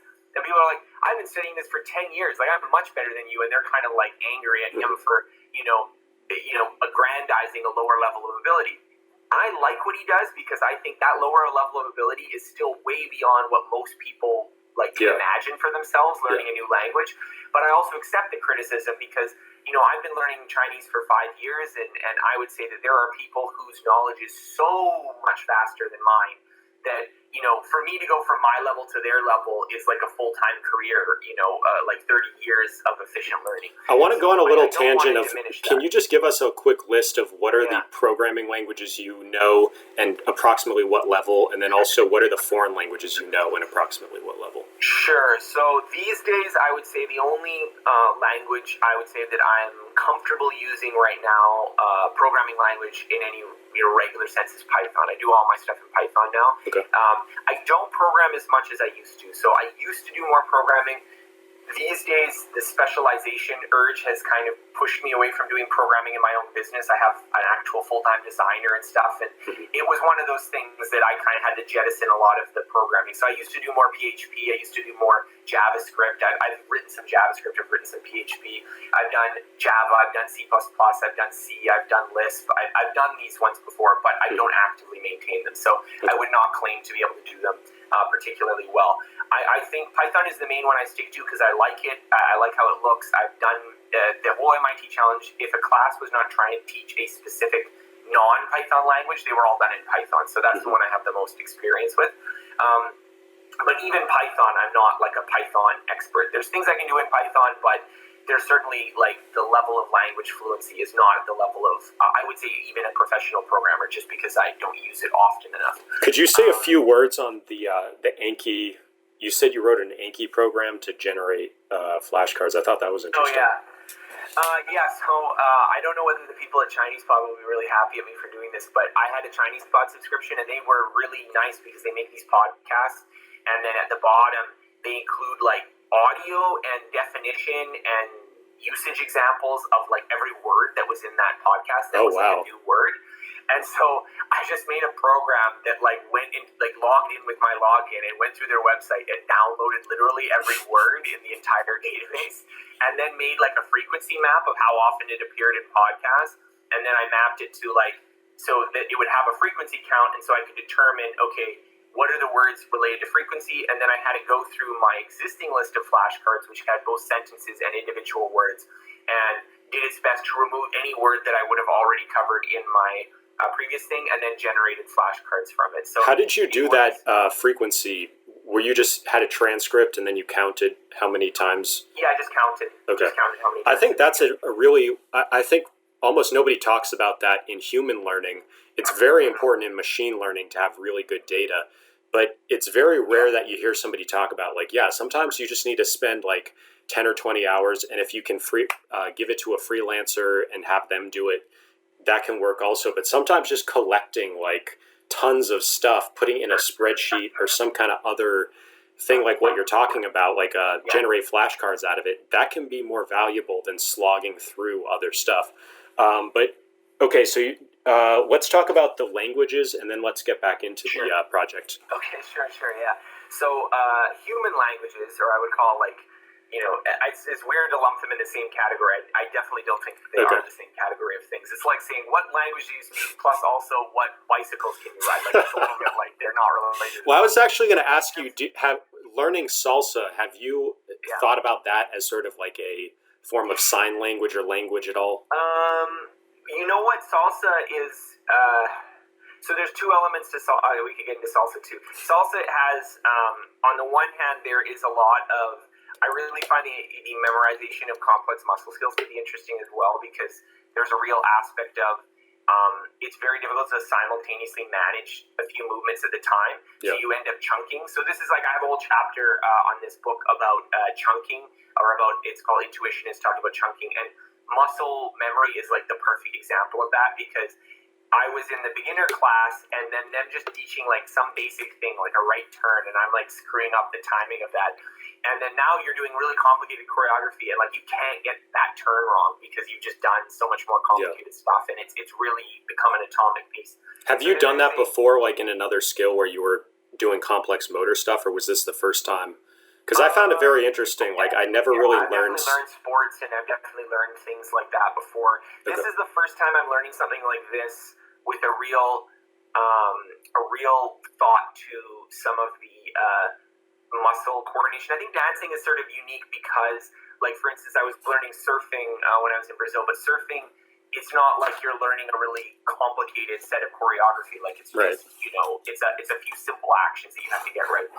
And so for dancing, I would say that there's that aspect, and then there's also a communication aspect, and then there is a kind of an artistry there as well. So I'm still early enough that I don't want to say that I have exactly the right approach, but even it's interesting how much of the stuff that I wrote about in the book, I'm seeing how it's coming into play here, and I'm noticing how my classes deviate from, if I wanted to learn salsa the ultra-learning way, I probably wouldn't be doing it the way I'm doing it right now. Definitely. I'm just doing it casually with my wife just for some fun, but I'm also like, oh no, if I really wanted to get good at salsa in like 4 months or something, I'm already thinking, okay, how would I do it? I'd have to do this differently, I'd have to do that. So it's fun to think about learning projects that way, and for me, one of the big things that excites me is just kind of like whenever something has some kind of difficulty to it, it's sort of like, okay, what is the assumption everyone has about this, that if you remove that assumption, you could do it way faster, you could do it way better. The analogy that I use with dance is it's sort of like learning the calligraphy of a Chinese character with invisible ink. Like they don't tell you the name of the move, there's no way to remember it. It's just like very poorly taught a lot of times. Calligraphy or handwriting is often, I would say, kind of a similar sort of skill. I think one of the things that makes dance and those kind of things also unique is that there's a real musicality to it. So there's the temporal aspect of being on beat and on rhythm. And so I haven't done as much music. That's been one of my domains I'd like to explore. Yeah, I wanted to ask you about that, your thoughts on music and anything. There's a lot of similarities there. Like, what kind of music stuff would you do? Like, what's interesting to you about that?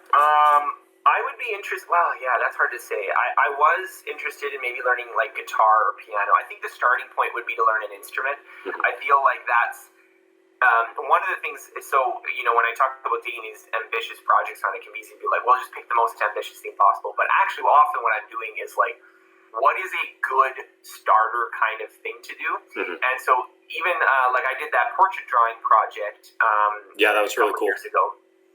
And that one, it looks a little bit like, oh, this is kind of advanced, but really it was really simplified. Like, I only did black and white, I only did from photos, and I didn't do it with paint. So there were a lot of things that, like, if I had been like, I want to paint oil-based portraits from real life, like, that just introduces so many more variables and complexity to it. Like, I have to be able to do it quickly, they're going to be moving, lighting is going to be changing, I have to deal with color, I have to deal with complexities of the media. So, okay, it's graphite, it's from a photo, it's, this kind of thing. Really simplified in a lot of ways. And I had enough time to do it as well. Like, if I wanted to be a caricaturist and I have to do it in 5 minutes, the approach I use doesn't work. So I'll just give, like, I can draw, I think, a pretty realistic looking portrait if you give me like 4 or 5 hours to do it. But if you give me 4 or 5 minutes, I don't think I'm any better than maybe, I was before I started, because I just learned a different skill. So a lot of what I try to do with the project is also, how do you identify the slice that you really want to get good at? And so directness, one of these things that I talk about, is really related to that, because a lot of people don't do that. They just say, I want to get good at programming. Well, there's no getting good at programming. The only thing you can do is get good at a lot of different, very specific programming tasks. So you could maybe build a game on your phone. That's something that maybe you could learn. Getting good at programming just means you can do lots of different things. So even for me, like, my programming skills, because I did the MIT challenge, I would say are less about the mechanics of programming and a lot more about either theoretical ideas or about so I really like things that involve kind of complicated algorithms and stuff like that. Like, I made this Scrabble app that had an AI, and I was having a lot of fun with, like, doing statistical frequency analysis and this kind of stuff. But if you ask me, okay, can you hack together some sort of script that interfaces with a bunch of different other APIs and software, that would be a very frustrating experience for me, because I didn't spend that much time doing that. Like, I'm still not very good at using, like, Homebrew and, working with the terminal. Like, I'm still kind of bad at that, because I never had to learn that.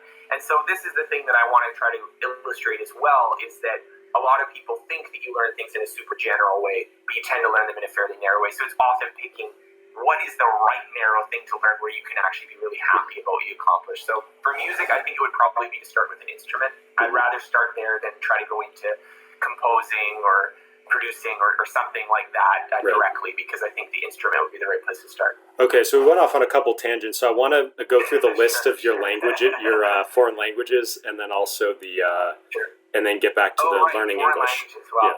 So we're gonna. This is like a nested tree, this conversation. So we're gonna have to, like, collapse it down.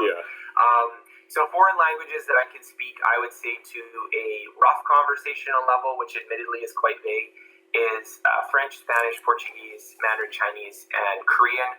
Korean would be the weakest. These days, I would say Chinese would be the best, although Spanish is just so much intrinsically easier. There's probably still things that I can do better in Spanish than in Chinese, but definitely in terms of breadth of knowledge, Chinese is my best. And I also speak a bit of Macedonian, but I would not say that it is conversational. And are you maintaining Chinese? Is that how you're... Like, how are you doing Chinese is the only one I'm actively improving right now. I actually have a Korean tutor that I occasionally have, like, maintenance lessons with, and I can just tell that I just, like, break her heart every class, because we've been having these, like, once a month, a half-hour lesson for, like, 5 years, so it's, like, very little practice. Okay. And every time we have a conversation, I don't usually get much worse, but I never get any better. And she's just kind of like, you need to actually study more of this if you want to get better. And I'm like, I'm more interested in learning Chinese, which I think she kind of is like, wishes that I was just actively improving it in the same way.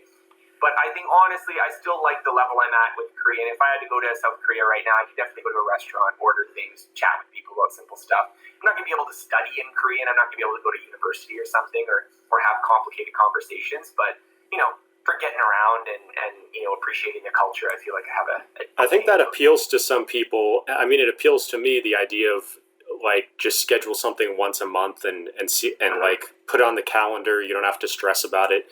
So, like, how much would it cost roughly to do, let's say, a 1 hour lesson with somebody like the woman you're talking about? And then also, where would be, like, the number 1 or 2 website I would go if I just said, okay, I want to do, Chinese? Where would I find, is there some kind of website where you just find any language?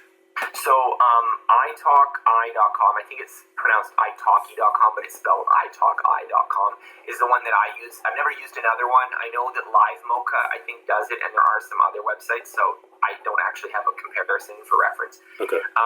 You can do 2 things on there. So you can get language partners, which are free, and they're just people who want to swap languages with you. And then there are paid tutors, which you can pay for. I go for paid tutors. It is just because I like two features of the paid tutors, which are I found annoying with language partners, is number one, paid tutors, you are paying them, so it's all about you. So you get to be a little bit, okay, we're just practicing. I don't want to spend an extra hour having an unnecessary English conversation if my only goal is to practice another language. My time is valuable enough that I'm happy to pay someone, $10 to do that. But for people, let's say you're a student, you're broke, you don't have that much money, you want to save money, you can totally do it for free. So don't make this into I don't have enough money to do that excuse. And language partners are still great. The second thing is that I found language partners, and it depends on the language partner, but it is because, again, you're not paying them, it's that their leisure. It's also more annoying to schedule with them because I've had situations where, meet me at 3 p.m., and then they don't show up at 3, and you're I set aside time in my day to do this, and they're not here. And so I think if I spent more time trying to find good language partners, I could do that. But I think it's the same reason that the tutors are less likely to skip out, although sometimes they will. They're less likely to skip out because if you give them a bad review, it will hurt their profile. So they tend to be more punctual and more professional. But you can get community tutors, which don't have teaching certificates, and they're perfect for language practice. And it depends on the language. Some languages are really cheap to do online. So Spanish, and I would say Spanish, Portuguese, and Chinese are really cheap to do. Like $10 an hour? Less. Wow, $5 to $10 Spanish for $5, $4 an hour. Wow, okay. There are people who will do it. I don't know whether they're all that good. Right. The good ones are still more expensive. I have a Spanish tutor. I think he's charging $20 an hour now, but he's fantastic, so I'm happy to pay extra because I really like having conversations with him. But those languages tend to be cheap. French is extraordinarily expensive for some reason. There's just not as many tutors. I highly recommend if you're going to get tutors for, let's say, a language like French, pick people from African countries. It will be cheaper, and they speak French really well. So a lot of people are like, oh, no, they have to be from France. That's just total BS. So how much are we talking for Get someone French? from, Cameroon or something. How much are we talking? 20 an hour, 30 an hour? Yeah, 20. Yeah, Okay. 15 to 20. I mean, it just adds up if you're doing it all the time. Right. And then Korean is also quite expensive. It's just sort of a function of how rich are the countries that do it. I'm imagining Japanese would be expensive, although I've not paid for any tutoring, and I imagine Arabic would be quite cheap for the same kind of reasons, but I don't know exactly what it is. But and again, I think it's definitely worth the investment that you pay for. I really find that helps, and especially for maintaining a language, because we're talking about learning a language, and that's what many people want to do. But I think that the maintenance of a language is a much more neglected task. That a lot of people go traveling somewhere, they learn a language, and then they don't practice it for 5 years, and their ability will degrade. You will forget stuff. And so one of the chapters of the book, retention, which I talk about memory, I think there's a little bit of a I try to spin it as more of a positive in the book, but definitely if you look in the research on memory, our brains are kind of forgetting things constantly, not only through decay, but also through interference, through losing cues. So virtually anything that you don't practice, you will forget over time. I do think that the silver lining of that is that relearning tends to be easier than I believe relearning is better than a lot of academic pundits kind of put at it, that the way that they measure things, they tend to show, you lost 80% of the knowledge because you can only get 20% right on a test. Whereas I tend to think there's much more than 20% there, because often you need to go through multiple steps to get an answer right in a recall situation. Yeah. So I think often it's a lot easier to relearn that going down to 20% back up to an 80% or 90% than it would have been to go from someone who's only studied 20% up to an 80% or 90%. So I tend to be somewhat more optimistic about relearning, and that is something I apply for some skills. What exactly does relearning mean? Because that's is that an academic term? I don't know. I was looking at some things on relearning, but I'm using it sort of informally. But relearning means that you are learning something that you had mastered before, you'd forgotten it, now you're mastering it again. So for me, for instance, we're talking about computational theory, and you're asking me about context-free languages, and I'm trying to recall it, and I'm pretty sure I've screwed up something in my discussion of it. Now, I know from that class that well, there's a bunch of different languages and they're all nested and that they have different levels of complexity, and like these ones can be modeled by a finite state machine and these ones can be modeled by whatever, and then there's different kind of rules for applying them, and they have these formal properties and stuff. But if you made me do a test on it right now, the final exam that I passed 8 years ago, I would almost certainly fail. Right. Now, that's just because to answer any of those questions, I need to maybe know like 15, 20 pieces of information, and maybe I only have like 5 right now that I can recall. However, if you gave me the notes and gave me about, let's say, I don't know, a day to study, I could probably pass the exam again. Yeah. And so the difference is that it took me more than a day to learn it the first time, and even though I would definitely fail the exam, I think it would be a lot easier to relearn it. Now, this is a bit speculative, but that's sort of my argument in favor of if a skill doesn't need to be something that you will need to use immediately. So I think of programming differently than learning languages, because programming tasks, you tend to plan to do those. So it will be something like, I want to build an app. Okay, I need to refresh my programming skills. Speaking another language, it is, someone came up to me and started speaking to me in Spanish. If I don't have that knowledge right now, I guess I don't speak Spanish, right? You know what I mean? So it's not, you can't do it just in time. It has to be the just in case. I'm a little bit more just in case with some skills, like even like artistic skills, like the portrait drawing things. I don't try to maintain as rigorously, just because, again, if I want to draw a portrait, I can just fumble through it a little bit in the beginning. Whereas learning a language, you can't really do that. Yeah. There's various skills like that, and you may have a different opinion. You may want to be ready for anything when it comes to programming, but you don't really care that French trip you went on, you're not good at French anymore. It's just different priorities. So when you're on a call, is it like a 1 hour call, and then you're like, what do you do on the call? I tend to do half hour. I tend to Okay. do half hour these days because I find it easier to fit in my schedule. But yeah, same idea. Yeah. And then what do you do? Like, what are you talking Just about? chat. Just chit chat. Anything Okay. I want. Like, I don't know. For some people, they might need a structured kind of lesson. I think that this is for maintenance. Keep in mind, this is not for first learning a language. So I'm already able to have conversations. I'm a pretty chatty guy. I feel like I can talk about lots of things, so I don't usually have a problem. And actually, that's one of the criteria I have in picking the tutor, is if it's frustrating having a conversation with them just because they're a boring person and they don't like talking about stuff, I cut them off. Yeah. It's not a language ability, but just like, so what do you do? Not much. So like, how many tutors have you that's gone good. through before you find somebody? Would it be like 2 or 3 or 5? Like, it could be. Okay. I would say there's been some languages that I've struggled more than others to find tutors I've really liked. Like, I have a really good one in Korean right now. I really like her. Spanish, I have a really good one that I like. French, I've gone kind of back and forth. I feel like Portuguese, I've had a lot of tutors that I can converse with them, but I don't always have interesting conversations, and that can be frustrating. Yeah. Chinese, I actually don't do. There's a meetup I go to here in Vancouver, where I practice Chinese. So are those generally doing pretty good, those meetups? Because meetups can be kind of variable. So it depends on the meetup. They're all different, so I can't say anything blanket about meetups generally. But I will say this, that a lot of people view meetups as a beginner activity. I think they're more of an intermediate to an advanced activity. Now, in my whole discussion about starting to speak before you're ready, I do think you should still go to them, but realize that if you are not conversational, you will get pushback, so you have to be the one pushing into it.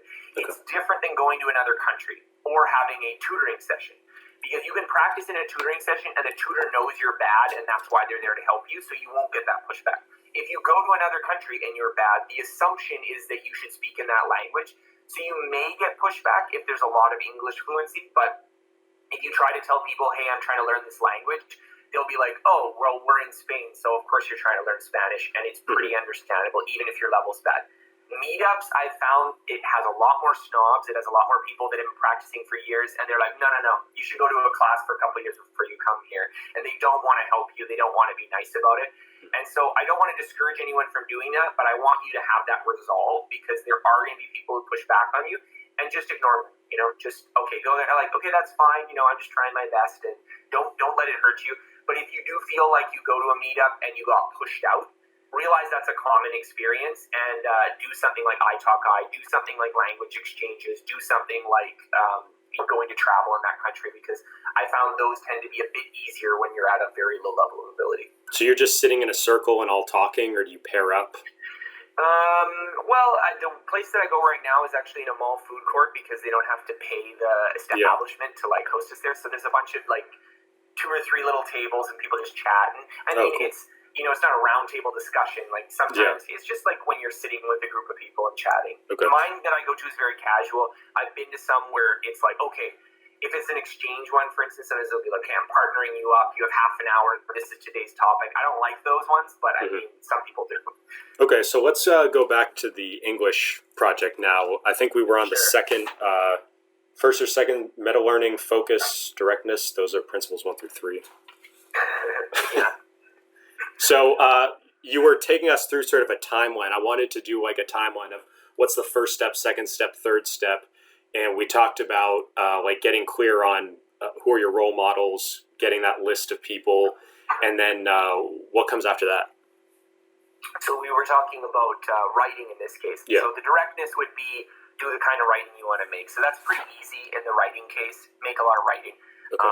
Did we talk about focus for that already? Focus. We're jumping too ahead. Well, focus would be fairly simple in this case as well. It would be you need to allocate time to actually do the writing. So there would need to be time allocated for the project. There's nothing too crazy about that. I think for writing, I don't think that there's much beyond that you need to do, but obviously dedicated time has to be put. For directness, you actually have to be doing the kind of writing you want to do. You need to be producing. If your goal is to produce better articles, write articles. If it's to produce essays, like if my goal were to, write a book, then I should be writing a book. So that's sort of the directness. There would be, again, some issues here with some people might be like, okay, I'm going to improve my writing by writing a screenplay, but what I want to really do is write blog articles. And the way to think of that is it's not necessarily bad, but think of that as a drill. Mm-hmm. That writing a screenplay is really a drill to get better at something in writing, but it is not the direct activity. So if you weren't doing any writing for yourself, that would probably be bad. I mean, for me, if I were taking on this project, I could go pretty far with some drills just because I've written like 1,300 blog articles, so the directness hasn't been an issue for me. But if you were starting from scratch and you're like, oh, I want to write fiction, but I'm now actually writing these essays instead, I would shift it, Do you want to talk about the Ben Franklin stuff at all? Because I thought that was really, is that the kind of stuff that you would implement, the Ben Franklin that you wrote about? So Ben Franklin did a lot of different drills when he was quite young. I don't know whether I would do those drills. I thought they were very interesting that he thought of doing those drills and that he was working on them. But for me, the kind of drills I would probably look at is something I call the magnifying glass method. So basically, I would take an essay I want to write. So there would be 2 different drills that I think I would do predominantly if I were to try to improve my writing ability. One would be the copycat method. So it would be like, okay, let's deconstruct someone I like their writing. Let's say I like Malcolm Gladwell and I want to write something like a Malcolm Gladwell New Yorker piece. So I'd read a bunch of them, try to figure out what are the elements he's using, what kind of vocabulary, cadence of the writing, some sort of like details of that, figure out, okay, what seems to be his process for writing, like, how many interviews does he do? How does he do his research? How does he define the stories? How does he hear about people? Like, try to map out that process from private interviews, from doing stuff. If you can't, you just have to guess. Like, you don't always have information about how people do things. And then I might do a copycat where it's like, okay, I'm going to take a Malcolm Gladwell topic that maybe he hasn't written about and try to write it. That would be one way. If that was too hard, I might try to be like, okay, I read one of his articles. Let me see if I can recreate that kind of article and see whether I end up in a similar place. So he did one about ketchup and mustard, I think. So maybe what if I try to do one similarly about ketchup and mustard? I probably wouldn't do the ketchup and mustard one just because it would be a lot of work and I'd like to publish it later. And so if I do a complete repeat, that wouldn't work. But that is the copycat method. So the key idea here is that you're keeping most of the variables the same and you're sort of adjusting 1 or 2 so that it's still fairly... That's actually the second technique I was going to talk about, the magnifying glass method. The copycat method is basically, we learn a lot through copying people. So when we take a complicated creative skill, if you, instead of saying, how do I make something completely original, which we often try to get students to do in creative classes, like, it doesn't matter that, don't try to copy so-and-so, do your own creation. And I think the do your own creation often works better when you've done a lot of copying. So Vincent van Gogh was my perfect example of that because his renowned for being a very original painter. Whether or not you like Vincent van Gogh, you can't help but see his paintings and be like, that's a Van Gogh. Like, it's not anything else, right? And the thing that I didn't realize about him is that he loved Francois Millier's The Sower, and he basically painted that painting like hundreds of times. He would just repaint that painting. And I just thought that was so interesting that someone who we think of as such a great original, iconoclastic painter, perhaps the best painter of all time, is spending so much of his time copying someone that, most of us have actually not heard of as a painter. And so that was sort of the idea behind the copycat approach, is that we can learn a lot through emulation, and that doesn't get enough respect. And so we often think of like, oh, these people just copying, but copying is actually how people learn things. And then the second point, the magnifying glass method, is to take an element of the writing process and really just focus on that, stretch it out. So I have done that before for writing. I wanted to get better at doing better research for my writing. So I took an article that I'd even written before. In this case, it was writing about speed reading. And it was like, you know what I'm going to do? I'm going to just stretch out the research phase of this. So instead of just, okay, I'm going to rewrite it with what I would do off the top of my head right now, I'm going to spend like 10, 20 hours doing the research on it and just focus on getting good at that process. But you could also do that with like, I'm going to just write this article that I've written before, but I'm going to make it funnier. I'm going to write this article I wrote before, but I'm going to make it have better headlines, or I'm going to make it have shorter sentences, or whatever element you're trying to improve in your work. And so the magnifying glass is about taking something that you're doing directly and altering the activity so you can improve some sort of component deliberately. So drills is really this sort of art of deliberate practice, and I think it's a good complement to the directness. So if you can think of those two things in unison, you'll understand a lot about how to improve these skills. So drills is a very important principle. And then I believe the next one is retrieval. I just want to pause for a second. So the idea is that drill, it's important to get a lot of repetitions on certain components that are important. Directness is the idea that the thing that you decide to isolate needs to be an important thing. It's not just like, you don't just test some random thing. You test something, or you drill something that's going to be like in basketball. You drill a free throw shot. You don't drill a random shot from a random place on the court that you're barely ever going to use, right? Here's how I would explain it. So I really like kind of visual metaphors. So sometimes these visual metaphors won't make sense, but this is what makes sense in my head. You can imagine a complicated skill, let's say writing or basketball or anything really, as being a very complicated kind of graph almost of discriminations and choices and sequences of motor movements or sequences of thoughts. So when you're doing algebra, there's a certain algorithm that you're running implicitly when you're doing it, this kind of thing. And it's like discriminating, I need to take the logarithm of this to get this down here. So there's all these kind of things. So if you were to map out those discriminations and like what is involved in this set as like almost a flow chart, you maybe get some kind of graph that looks like this. And I'm just using my hands like this just to sort of draw this graph. And so if you were to draw that down there, that would be some sort of representation of all the little cognitive elements, the little kind of atomic pieces that are involved in performing the skill well. And for a more complicated skill, it's going to be a much more complicated graph. The point of directness is that if you learn, let's say, this graph, and then you want it to apply to this graph, you're going to have weak transfer because a lot of the discriminations that you actually need to perform this were not trained in this one. That's my Duolingo critique, is that, yes, there is something to being able to pair words in a word bank that is true in language learning. It's just that if you looked at the graphs of what you're doing in Duolingo and what you're doing when you're speaking, they don't even look like each other. And because they don't even look like each other, you're going to have a lot of difficulty transferring it, because when you practice the skill, you actually haven't learned most of it. You've only learned some subcomponent. What drills are saying is that if you try to practice this entire skill all at once, there's way too much going on.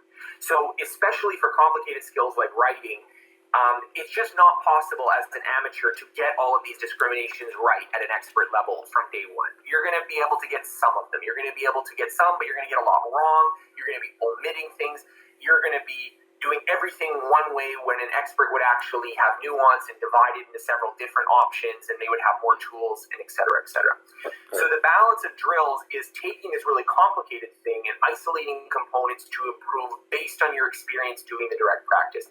So I have this thing I call the direct then drill approach, which is You work on the skill, and then you're like, seems to be what I'm screwing up, or this seems to be the thing that's holding me back, and then you focus on that individually. Okay, so in the writing example, you picked research as this is the thing that I want to get better at, and then you set up like a drill of I'm going to spend 10 to 20 hours. Like, how would you, what's an example of you in the writing domain doing a directness and then a drill? Well, the directness is in me writing my blog articles every day. So that's the thing I'm saying about the directness, is that in the writing case, it's fairly obvious because I'm just writing a lot. Now, it's easier to get into a situation that avoids directness if you are in a classroom environment where you're not really using the skill. You're kind of removed from the reality you want to be in. And so, for instance, an issue where directness might happen is where you learn programming in a class, but they never get you to work with the computer. You just write your programs out with pencil and paper. Okay. And the problem there is that, well, actually, you never deal with the situation of compiling, getting feedback, dealing with, So there's a similarity. You can transfer that skill. I don't want to say that there's no benefit to taking that class, but there's going to be a failure of directness in the long run if you never work with a computer and you're writing computer programs. However, if you're a computer programmer, you're programming every day, you kind of don't need to worry about directness as much because you're doing that. It's more the drill aspect that you have to work on. So this is what I talk about when I say that the principles will apply differently, because for language learning, for instance, we all know going through a language class where they just give you lists of new words. This is a grammar pattern. This is how you conjugate. This is, right. Masculine and feminine. But you don't actually spend that much time speaking it. Well, so there, again, you're spending all your time on drills, but you never did enough of the directness to really inform, actually, what is the thing that needs to be drilled right now? So when I was learning languages, particularly Chinese, I found it very valuable to drill vocabulary and to memorize a lot of vocabulary. But that being said, it was built on a base of I'm going out in, Kunming, China, and chatting with people and making friends and dealing with situations and being like, why don't they understand me? And, actually, my tones are wrong. And so I was in this real situation. And you don't have to travel to China to do that. You can have a conversation with Skype. You can do all sorts of things. But that's the sort of interplay, is that for some people, directness will be automatic. For some, it will not be automatic. And the drills will be the thing that they are kind of forced upon all the time. Okay, so the directness is really direct transfer. There needs to be a direct transfer from the practice world to the real world. And if you get that wrong, then even if you're drilling, vocab lists and grammar rules, it's not going to transfer because you're missing that conversational. Okay, so we talked about 1 through 5 so far. So meta learning, focus, directness, and drill. So let's talk about, unless there's anything else you want to add to those two, let's move on to number 5, which is retrieval. So retrieval, in this case, means that what you need to be doing when you're practicing a skill is withdrawing things from memory rather than reviewing them. And so there's this clearly applies more to some things than others, but one of the ways I would put it is that if you're practicing a skill, there's going to be a certain amount that you're going to want to have in your head, and some of it you're okay with being in a reference guide or in a manual. Right. So with writing, the skill that I chose, retrieval, is probably not as big an issue, because usually when you're writing, you're going to be practicing retrieval. You're not copying verbatim text from somewhere else, and when you do, it's usually a quote where you ought to do that. Like, you don't actually have to recall a quote verbatim from memory. However, there are going to be situations where retrieval is going to come into play. So for instance, I was writing this book, and one of the challenges is I'm reading dozens of journal articles, tons of information, tons of studies, and I have to weave this together to an article. Well, it's really easy to forget things. And so for me, practicing free recall after I finish reading a journal article helps cement that a little better, so it would be in my mind when I would be reading the article. And free recall, again, is just having that blank piece of paper at the back and just doing a brain dump right after you finish. Yeah, basically, okay. Were you using software? I wanted to ask you, how did you write the, did you use anything to keep track of citations? And then what did you use to actually write the manuscript? Well, I wish I did. The citations, this was the learning experience after, was don't do what I did, where you write the article first and then you try to add the citations in like a month later, because you're like, oh yeah, I'll just put those in after. that's a nightmare. Don't do what I did. So I learned my lesson on that one. I'm going to have the citations going as I'm writing articles, or at least as soon as I finish the draft, I put in the citations. Are you talking about I'm talking about your book. I'm talking about writing this book. Oh, so you're saying an article is equivalent to like a chapter. That's how you were thinking about it? Oh, did I say an article? Sorry, I meant a book. When I was writing the chapters in the book, because I wrote them chapter by chapter, basically. Okay. Sometimes I spend a couple days writing a chapter, but that was sort of, for me, this book is like a series of chapters. Right. There's a lot of stuff that was on the cutting room floor, so there's chapters that got merged and deleted, and chapters that started and never went anywhere. So I saw some of the PDFs that you sent out where they had some good research on stuff, and I figured that was stuff from the book that didn't make it because it was too academic or something. Possibly. Well, I mean, there's a ton of things that didn't make it in the book that I thought were interesting. Yeah. A lot of, we're having a lot of conversations about machine learning and cognitive stuff. And so for me, my rule was I didn't want to introduce a concept if it wasn't worth the effort learning. So if I introduced a really big concept, it was really difficult for you to understand, and then there was no real payoff in terms of, well, this is how you should learn differently as a result of this concept, then I omitted it from the book. But there were a lot of things I found interesting. So the chunking model, there's this whole really interesting computer science model of the hippocampus sending layers and how that might work in a neural network form. And I just thought this was fascinating. And he had this really fascinating research showing why the model might be true.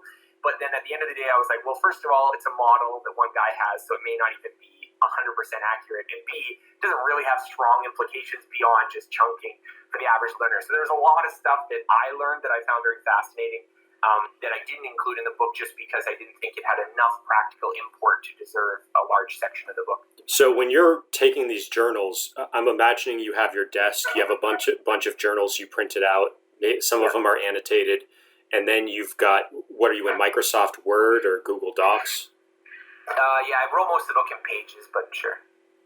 Okay, so that's the Mac. That's the Mac equivalent. Okay, so you've got and by the way, so do you use the Mac and the iPhone and that system for pretty much everything? Are you mostly a Mac guy? Yeah, I'm pretty much exclusively on Apple right now, but I don't.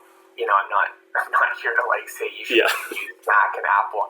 I like it a little bit. One thing, just an aside, I noticed that a lot of programmer friends of mine prefer Mac because it's just got the Unix base, and they like it a little bit more than the DOS base. But I find that realistically, it's not super important. Yeah. Okay, so you've got everything on your desk, these journal articles. So I'm assuming you're sort of getting it all in your working memory, and then you go to Pages and you're writing the chapter.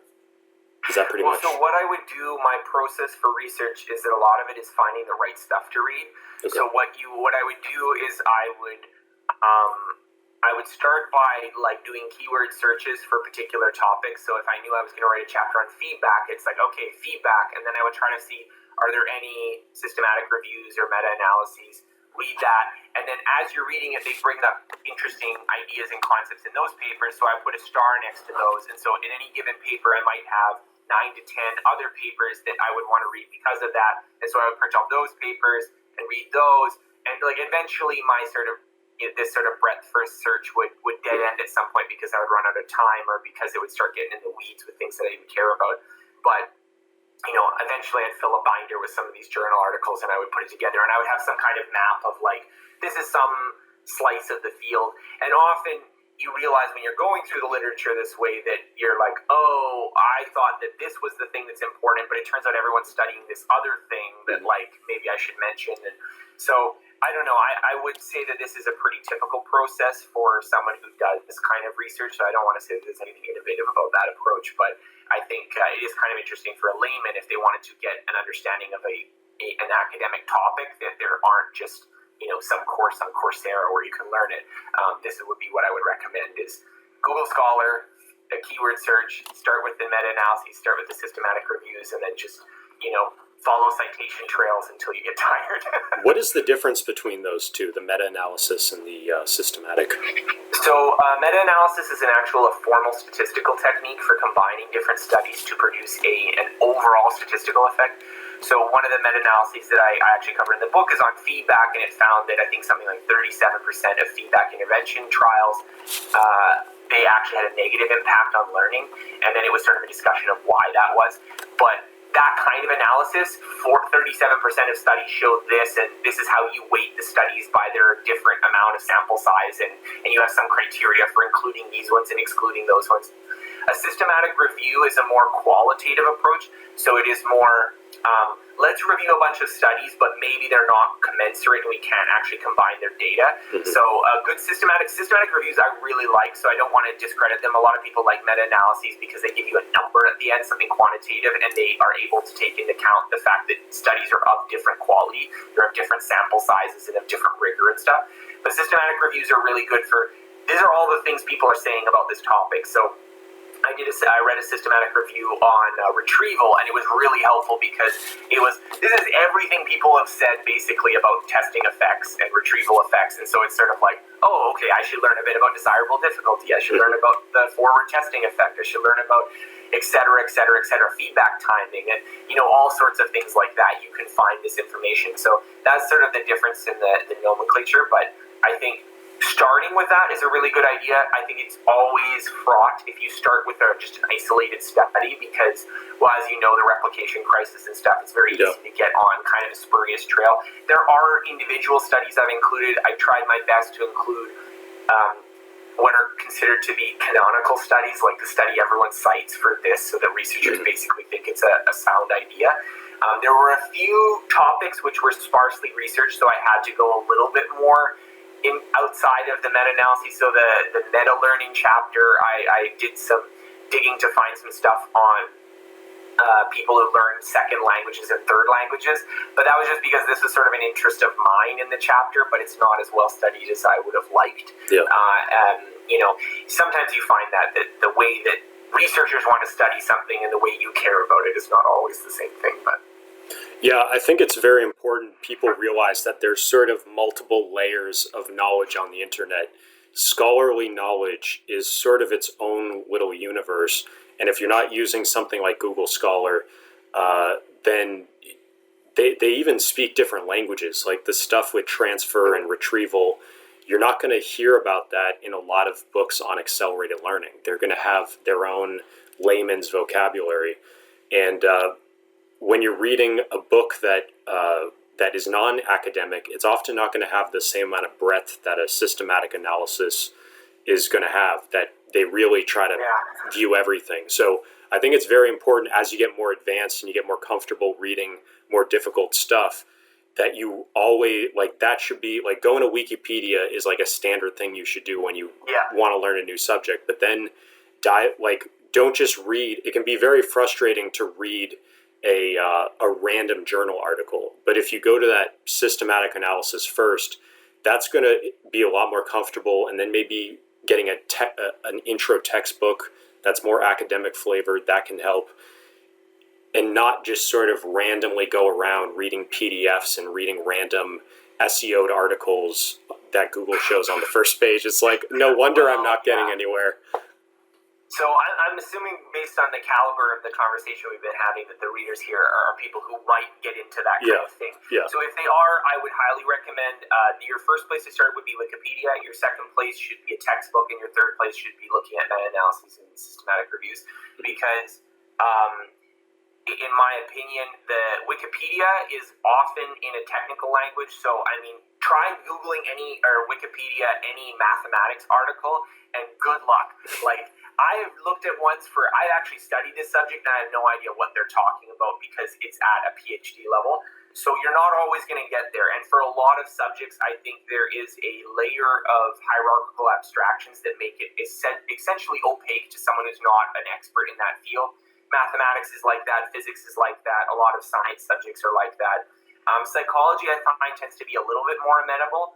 But at the same sense, you have to recognize that when psychologists are often using words, they're often not using them in the layman sense of the word. That there's often a kind of technical meaning of that particular word. And you also have to recognize that often the way that psychology or these sorts of experiments are done is that they come up with some experimental paradigm and then find all these effects about it. but often what the effects are about that particular experimental paradigm. So often if you're interested in something that's not quite related to the experimental paradigm, you have to be a little bit careful if you're like trying to extrapolate something, which, well, actually now we're in a different domain, so we're actually considering something completely different now. Is an experimental paradigm the theoretical paradigm, or is it their experimental design? A paradigm is like a way of doing an experiment. So the paradigm might be like, okay, what would be an example? So, like a self-report journal versus... Well, yeah, we're gonna test you on this by creating a list of paired associated words that you've never seen before. So like dog links with like chain or something like this, and then we're gonna test you a bit later, and we're gonna test you in a certain way. And so these paradigms kind of come out about like, what is the way that you could study this? And so a paradigm allows someone to take a vague notion of how does memory work and turn it into some concrete, experimental apparatus. So the paradigm tends to be the way of thinking about that problem, and it tends to be a way of doing the experiments. And the thing about psychology is you often have a lot of competing paradigms. So you'll have a set of studies that study the question in one way, and they all show one result, and then a set of studies that study the question in a different way, and they say something different. So the implicit versus explicit motivation studies I thought were very, intrinsic versus extrinsic motivation studies are very interesting because I'm forgetting the details of it, but depending on how you study it, you get different answers as to whether extrinsic motivators hurt or increase your overall motivation for a task. It really depends on, again, what is the way you're asking that question. And so that's the way I like to think of it. The experimental paradigm is you're asking nature a question. The experimental paradigm is how do you phrase that question. Okay. Because I'm thinking of operationalization. You sort of have to take whatever... There's so many theories in social sciences, psychology, that just you could use the same experimental paradigm, but if you're testing with the assumptions of two different theories, then you might get different results because you have different theories, or you might have the same theory but have two different operational designs or experimental paradigms and get different results for that reason. So again, I'm reaching the limit of my expertise as I have many, many times in this conversation. So the idea of operationalizing a concept is just that to give something that is often we talk about in a vague kind of ambiguous sense, a more concrete definition. So intelligence, for instance, you might operationalize as being the result of a battery of certain tests as indicating some measurement of intelligence. You might operationalize it that way, meaning that sort of for the purposes of what you're talking about, that's what intelligence means, is that thing that you're doing. Right. Whereas if someone went in to say, well, actually, I think intelligence is something completely different, you're like, well, now we're talking about a different idea. So that's sort of, there is a relationship between operationalized concepts and layman's terminology, but in the same sense, there's a lot of our folk psychology, the way that we think that our minds work, that maybe doesn't correspond to reality. And so psychologists have to create these terms and create these technical definitions the same way that a physicist might, talk about atoms, even though, the ancient Greeks were talking about fire as an element. Well, actually, that's not really the concept there. So we have to kind of, what is the thing we're talking about? And so for operationalization, I think it's often to, is this something we can study experimentally? And so that's also related to paradigms and stuff as well. Okay, so retrieval is retrieval the same?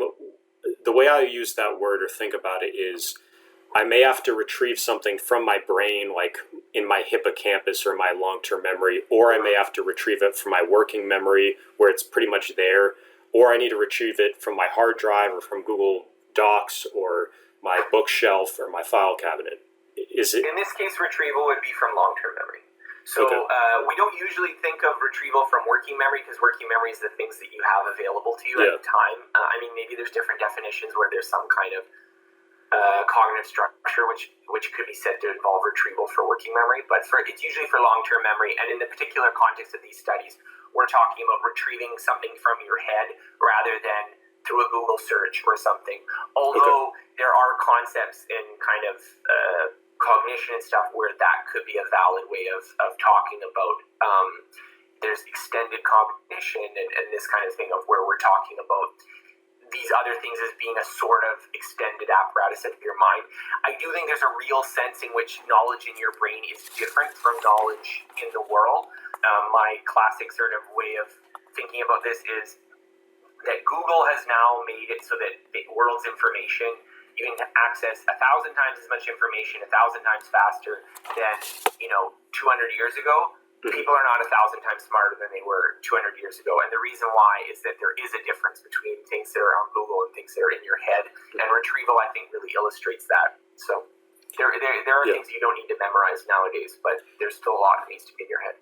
And I think the big concepts and the frameworks, that's the stuff that's key to have in your head, whereas the little factoids or filling in the framework.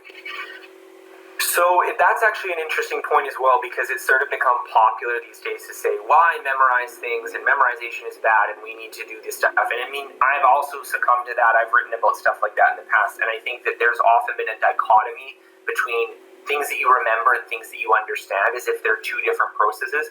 But as I've become more familiar with the research and looked into some of these questions more, it's very clear that to understand something is probably a process of having a lot of different patterns that are related in memory. Now, whether that process of acquiring those patterns looks like the rote memorization you did in school is maybe a different question. Are you saying in short-term memory or in long-term? In long-term memory. Okay. So if we were to say, okay, do you understand the concept of, F equals ma, for instance, right? Yeah. Well, so there is a sense that you memorize, Newton's law, F equals ma, and you just memorize that paired association. That's a pretty shallow understanding of it. You don't know what F means, you don't know what M and A means, you don't know how to apply it to anything. There's probably a sense that that's unnecessary, right?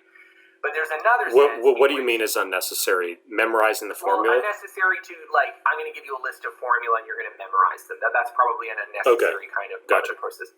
But on the other hand, if you want to be a good physicist, in one of the chapters I talk about intuition, and I talk about Richard Feynman, it's very clear that in order to reason about complex physics problems, it's not the case that you can just go up and Google F equals ma and then therefore you can solve a physics problem. Right. You have to have all of this knowledge implicit so that you understand that, well, actually, what does FMA equals ma mean? What does it mean for your understanding of physics? What would that mean for a lot of little patterns? And a lot of the little patterns that you have stored in your head actually do look kind of like stuff that you've maybe memorized, right? So I talk about how he had a lot of things like he could solve a lot of math problems really fast, because he's like, well, as I know, there's this many cubic inches in a cubic foot because 12 cubed is this. So he had these little patterns memorized. And that's exactly the kind of stuff that nowadays we tend to discount as being unimportant. But I would argue it's actually critical to forming the web of knowledge that allowed him to perform such great intuitive and creative leaps in physics. Were those little tricks, were those mostly mental math, like multiplying and... Or was there other stuff? I don't want to say it's mental math, because mental math is the stuff that I talk about in the book because it's the stuff we can most easily relate to. But there's no doubt in my mind that a lot of the mental patterns he had stored, the intuitions he had about physics, were concepts that maybe would be even difficult for him to articulate, but they would be certainly difficult for me to articulate to a lay person about, what is the intuition you have about quantum physics? So I didn't write about all of those in the book. But for instance, the original studies on chunking, which is this sort of idea, were done on chess grandmasters. And so what they did is they would give people a chessboard, and they would give novices a chessboard to memorize and a grandmaster, and then they would take it away and give them some chess pieces and say, okay, reconstruct the board. And what they found was that novices can remember only a few pieces. This is this chunking hypothesis. You can only remember a few pieces, whereas the grandmasters could remember a lot more. But what was interesting is the grandmasters, way they were putting down the pieces wasn't one at a time, the way the novice was. Okay, the knight was here, the bishop was here. They were being like, oh, actually, well, there was a pin between the king and the knight, so I know that there was a fork between the king and the queen and the knight, so I can put those three down in one chunk. So that was just one pattern for them. And so if you hear experienced chess players describing chess games, it's very clear that what they're seeing is not merely just the pattern on the board, but, well, clearly this is a combination of this move. So if you hear people, this is the king's Indian, and then this person did this attack, so this obviously cues up all this stuff. And so what's going on in their head is that they've got tens of thousands of these saved chess patterns, so that when they're seeing a situation, they're not seeing it in terms of, well, this is a board, a grid of all these, grid of 8 squares or 64 squares that have these pieces here, but they're seeing all these layers of patterns and abstractions on top of it. And then to perform chess well involves having this huge amount of stuff stored in your long-term memory. And that's true of physics, that's true of art, that's true of everything that you do well, is having tons and tons of these stored patterns.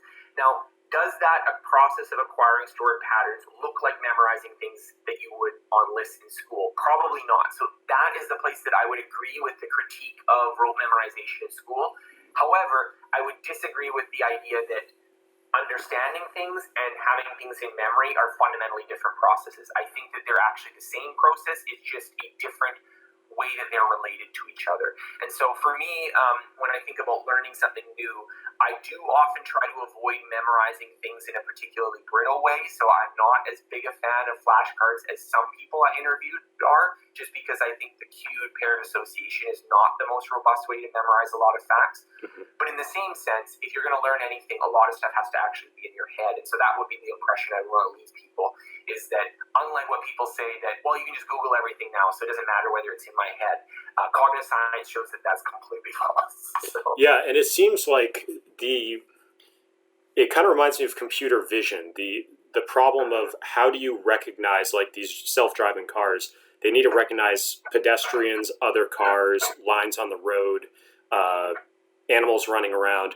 So they need to have a way of framing or like a schema that they apply onto the situation. And you can't go to Google and say, what frames or schemas or concepts should I apply to what I'm seeing here or this problem? Like for me, learning dance, I was interested in how does physics apply to dance? And when I looked at most physics books and talked to people that knew about physics, it was very difficult for them to transfer their normal stuff you learn in school to the more biomechanics, which is a little subdomain of physics that unless you're in that domain, you really don't think about how physics applies to that because it's very different, or at least that. So even basic things like what is the G-force if you do a certain dance move like a dip, it was very difficult for them to think about that because they couldn't match it to, well, oh, if you're going up a hill and there's this much friction, or a ball is falling from a tower, it didn't fit those paradigms. And so it was hard to get their hands around just how should I frame this situation? How can I turn this into the concepts I understand? And so I think that's why you need to have all that stuff in your long-term memory so that you can say, okay, I know what that is. I can fit it into... what do you think about that? So I think what you're saying is definitely right, and this is sort of related to what we were talking about earlier with the chapter on directness, that to be able to transfer ideas far, meaning that like to situations where they are don't automatically apply, I think requires a large amount of exposure to the material. So a physicist can transfer things outside of physics better if they have a lot of mastery of physics than if they've just taken like one class or something. What we were talking about with dancing, that's another example. What we're talking about with chunking is that to be a good dancer requires a lot of things. So I don't want to say it's just about memorizing moves, but there's a certain sense that there is a lot of stored memory patterns. But in this case, they're motor skills. They're not like declarative memories. And can you mix muscle memory? Like muscle memory is a layman's concept, but does that fit into what you're talking about? Yeah, so I didn't dive into that as deeply in my research, so my knowledge of this is a little bit more sketchy, but my understanding, you could say there's kind of two theories. One of them is that there's declarative and procedural knowledge, so the idea that to explicitly recall things versus performing a set of actions is a different type of memory process. That's one idea. Definitely from neuroscience, there's idea that the cerebellum is involved in acquiring new motor patterns. So you have this with alcoholics can develop a disease over time which causes the destruction of the cerebellum, and as they I forget the name, it's like Korsch's disease or something. And what you notice is that if you lose most of your cerebellum, it actually surprisingly doesn't cause you to lose a lot of functioning, which was really surprising for a lot of neuroscience researchers. Like, this is a huge part of the brain, and then it gets destroyed and you're still walking around talking and functioning. Like, what the heck does it do? Well, what they found is that it makes those people have a very hard time learning new motor skills. So you have those motor skills probably saved in your cortex somewhere, but the cerebellum is probably key for involving the kind of motor muscular feedback for learning new motor combinations. So if you were to learn salsa, if you have damage to your cerebellum, you probably wouldn't be able to, because you wouldn't be able to learn the new motor combinations. So there's definitely something to do with motor learning as being distinct from declarative knowledge. There is some evidence that it is stored differently, remembered differently.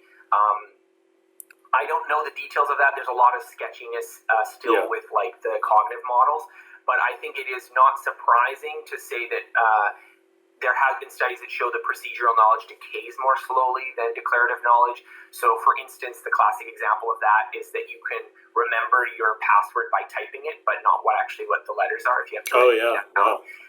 Or like you remember your PIN by what hand motion you need to make, but you maybe forget the numbers. So those are examples of where the procedural knowledge actually endures longer than the declarative knowledge.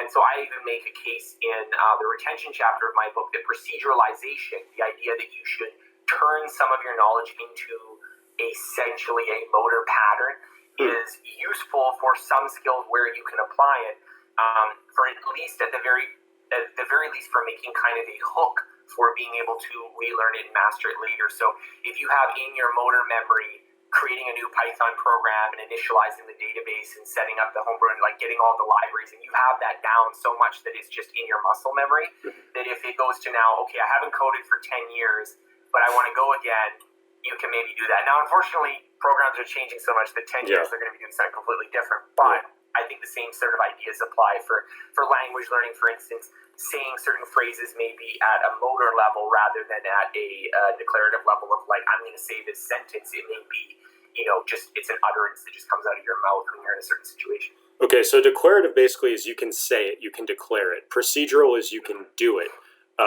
What I'm a little bit confused with is, are you saying that procedural can both be a motor procedure where you're doing a certain move, or it can be like writing a 5-paragraph essay? Like if you're preparing for the SATs, you want to get really, really, really good at writing a 5-paragraph essay in like 10 minutes. And so you practice writing an intro, you practice writing the 3 main paragraphs, you practice writing a conclusion, and you can get really good. Like for your thing with writing a good profile of somebody in the New Yorker, you could like figure out how they write the profile, and then you could be like, oh, how do they describe the person in 2 sentences? And you could like practice describing 100 different people in 2 sentences.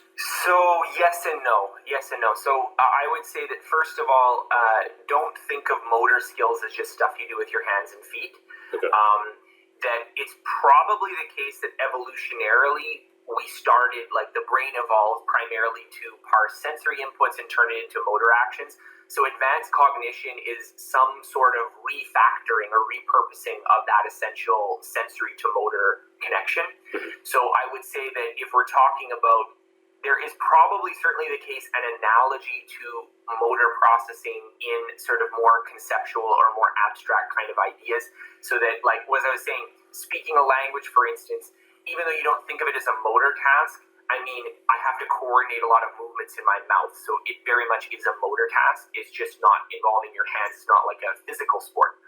On the other hand, I would kind of question that. I think that the reason that we have advanced cognition and that it's not all just obvious procedural skills is because there are certain things that cannot be handled by that system. So you were talking about writing a profile, I think probably necessarily involves some declarative knowledge. Like you have to be able to manipulate sort of kind of thought objects within your head in order to arrive at a particular sort of output. So it's not as if the typing action of my fingers is going to I'm not actually practicing something consistently when I write profiles. The thing that's consistent is at a much higher level of abstraction. And so there's probably cases, as I said, in language learning where there's certain phrases which you just always output that way. And so you might get that kind of in a muscle memory where you're not really thinking about what the words mean. You just kind of say them in that situation. So I don't know, I'm trying to think of some examples, but there's probably little there's little inside jokes you even maybe say with your friends where you always say the same thing and it just comes out that way. So there's probably a certain amount of proceduralization of language, kind of the same way that you proceduralize typing your PIN number in the same kind of way. But in the same sense, there's probably not a proceduralization of having this conversation, for instance, because even though there's maybe some elements of it that get proceduralized, there's a lot of declarative knowledge that I probably have to use. So again, I'm really getting out on a limb here. You've really taken me outside of my comfort zone with having this conversation. So I'm sure that there's going to be some experts that are going to weigh in on all the ways. Hopefully we have some experts in the comments who can sort of educate both of us on this stuff. That my cognitive science knowledge is deficient. Okay, so we got retention there, and so that's about. I had in a note here preventing decay. So is that related to retention or is that retrieval?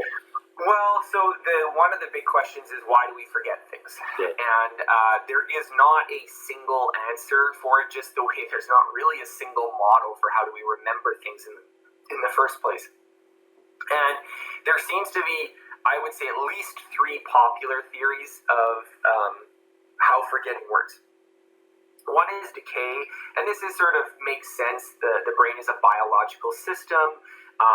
It's always sort of undergoing kind of entropy, and cells are dying, and synaptic connections are getting severed or weakening, or this makes sense. Just your body is constantly going through this, and the brain preserves things fairly well, but it is still a physical medium, and so there's the possibility that you will lose memories just because they are degrading over time. So this is sort of like the sandcastle analogy. You build a sandcastle, but some of it's getting washed out by the shore. Mm-hmm.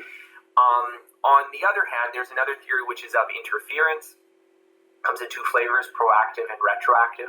So the proactive interference, I'm gonna have to make sure that I'm getting this right as well using my recall. But the proactive interference is when you are having something from the past that you've learned preventing you from learning something in the future, and retroactive is the other way around, I'm pretty sure, if I haven't mixed them up.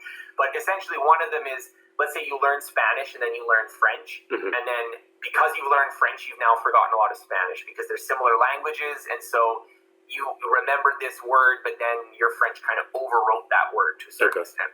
And the other one, I think it's the proactive is the other one, which is when your past ideas about something make it harder to learn something in the future.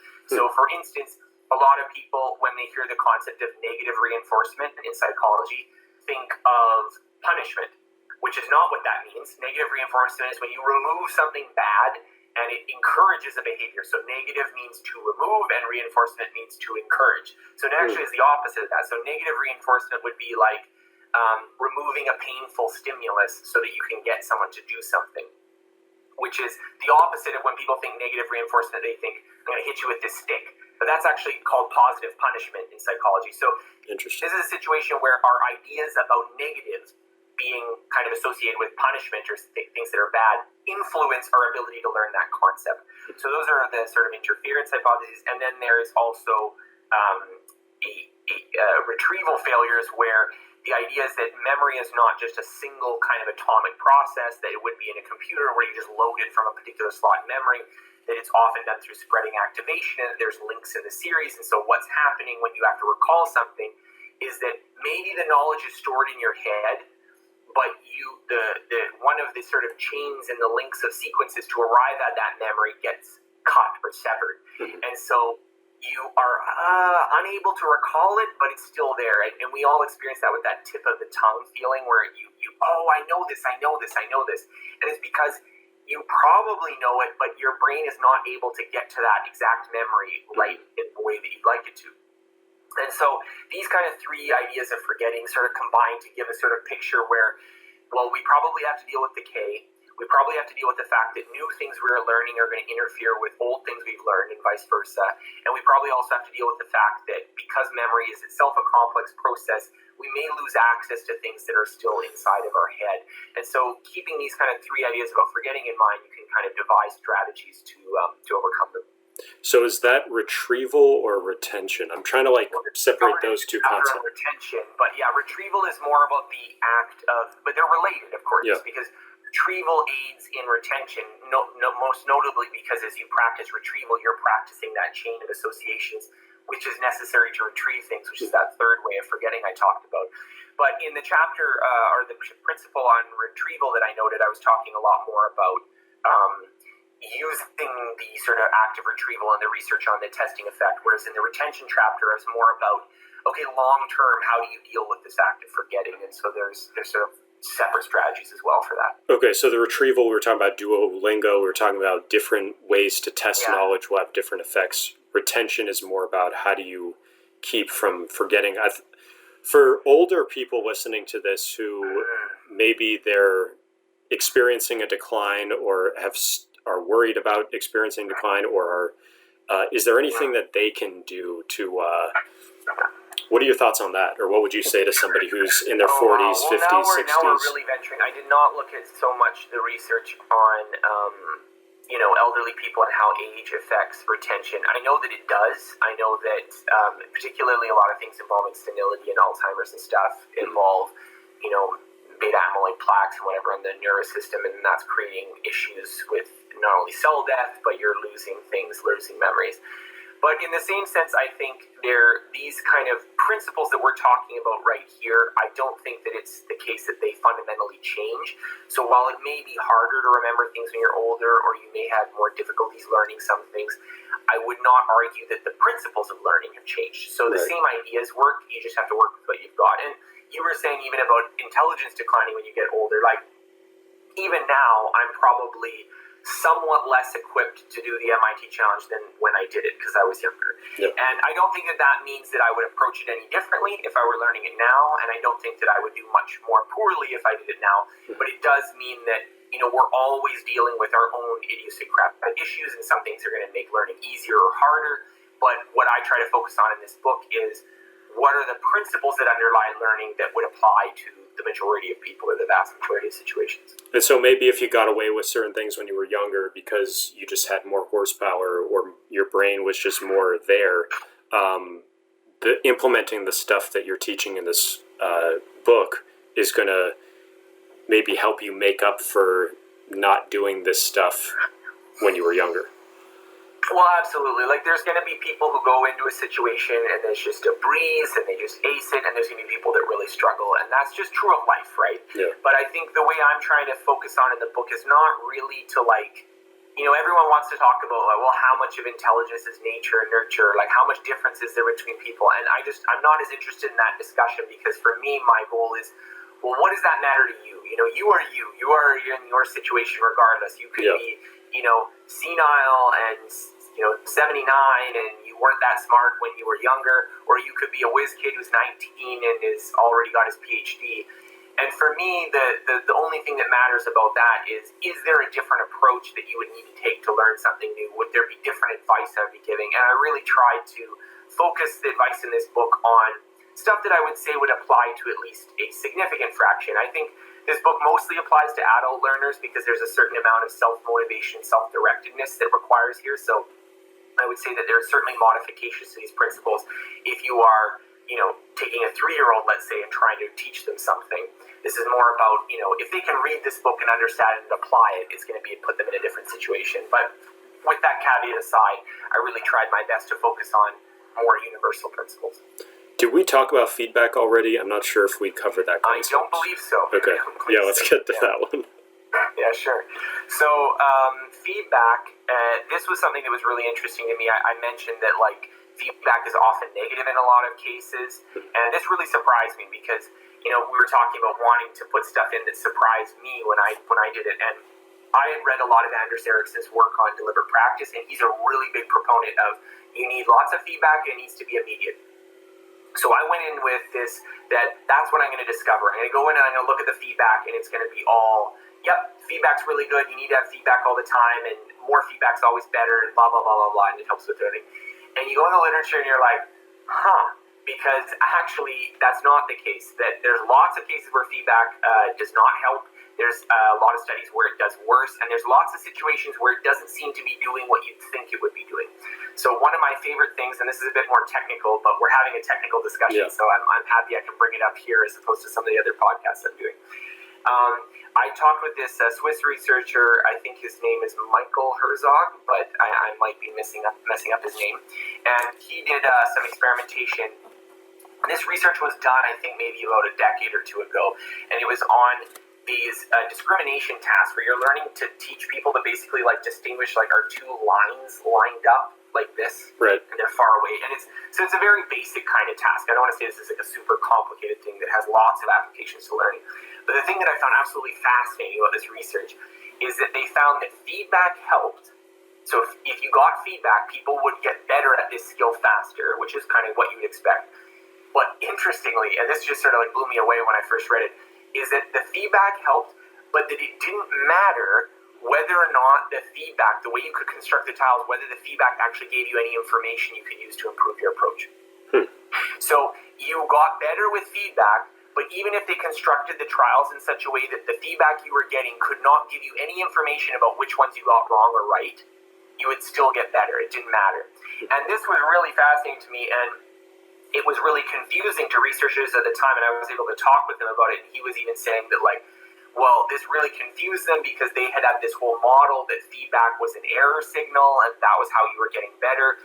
And the new models of cognitive science, or a lot of new models, are that it's actually a reinforcement signal, and that it doesn't actually have to be for a per specific trial error signal to influence things, which seems to be more how we learn things, so that we get feedback, but the feedback is not so much, okay, it's not like a classic electrical engineering control process where you say, okay, here's what you did, this is what you should have done, and then you just immediately downgrade it to that to match that control process. But rather, there's a bunch of complicated things that are happening, and the feedback that you're getting is like a reward signal, and you kind of do more of the kind of thing you were doing when you get a better result, do less of the kind of thing that you were doing when you're getting a bad result. So this is just one little detail that I could only put a snippet of in my book, but it really showed that feedback is quite a complicated process. And although some of the principles I thought had fairly uniform support, so it's like retrieval, for instance, is a pretty clear-cut case that's better. Feedback is certainly a lot more nuanced, and indeed, it was one thing that, like, it seems obvious in retrospect, because when I talked to a lot of the ultra-learners that I interviewed for the book, it wasn't the case that they were just always amplifying feedback signals, that they were being very selective and they were filtering the feedback. So this was something that I just thought was really surprising to me, because my idea was just feedback, more is good, and then when I did the research, it was... Can you think of an example of one of your ultra learners who wasn't using feedback where you would think they should be? Sure. So it's all there, but I would give a good example. I talk about it in the book. This guy that I actually coached in the beginning, and then he had this really great results and made this great story for the book, Tristan de Montebello, and he was getting good at public speaking. And so his achievement was that over 7 months, he went from having almost no experience with public speaking to being in the top 10 for the World Championship of Public Speaking, which is a competition that's put on annually by Toastmasters and has maybe like 35,000 people or something that attend. So it's a pretty serious accomplishment. And what he was telling me is that he spent most of his time ignoring feedback that people would give him, that what he paid attention to was not what they were telling him to do, because people saying, oh, you should change this, or I didn't like this about the speech. That was often led to dead ends. He didn't really listen to that. Instead, what he paid attention to was, what is the consistency of the feedback? So if the feedback got more and more consistent, that people kept saying the same things about the speech, he knew it was getting better. When it was all over the place, the feedback was bad. And I thought that was just such a brilliant idea that, you know, to process feedback, it's often what do you have to pay attention to? And that's not only how you process the information that comes at you, not only in an informational way, but also in a motivational way. How do you get it so that you don't get discouraged? How do you frame it for yourself so that you maintain your motivation? But then also from an angle of how do you adjust your own performance to get the feedback that you want. So the main story of that chapter is Chris Rock, and he's adjusting his performance variables in a way that actually makes his comedy worse, but so that he can actually get better feedback. So I just thought that was a really fascinating example. Yeah, feedback and reinforcement are similar terms, and my understanding is that feedback is the broader concept of you're either telling somebody you did it right, you did it wrong, or you're telling them, you're sort of giving them a carrot or giving them a stick of positive and negative. And then when I think of reinforcement, I think about that specifically about either giving them the carrot or giving them the stick. It's not really about giving them, yeah, you got it right or you got it wrong. Is that the right way of thinking about it? And how do you... I think, if I'm not mistaken, the concept of reinforcement refers to basically some kind of outside stimulus that will encourage a behavior. So this is sort of a behaviorist idea from psychology. Okay. So their feedback can reinforce behaviors, but feedback, I think, more specifically refers to the content of what is given, right? Whereas reinforcement refers to the practice of having given sort of positive feedback, you encourage a behavior. That would be the reinforcement idea. So there is a relationship between the two. The idea of feedback, I would think of feedback in from a computer science perspective. It is information that is coming to you about your performance. So it can be reinforcing, especially if it's good feedback, but the reinforcement refers to what happens to your behavior, whereas the feedback refers to the thing that you are, the information that you are given as a result of your behaviors. And are we saying information is just, yeah, you got it right or you got it wrong? It's not about whether you're getting a carrot or a stick. No, well, actually, this is a big mistake, I think, is that a lot of people think of feedback explicitly as feedback given by, let's say, another person. So I'll give a good example. Let's say I do painting every day, and I make a bunch of paintings, and someone comes up to me and says, well, you're not getting any feedback because you never asked someone to tell you what they think of your painting. That's completely untrue, because every single brushstroke I make, I have some subjective evaluation of, is my painting good or not? Is it better or not? And I do something, and I know, did that work? Did that not work? So actually, painting on your own is a very feedback-rich process, as is writing on your own. It's not the same kind of feedback. So sometimes you're missing an element of the signal because you're only seeing what you think about it.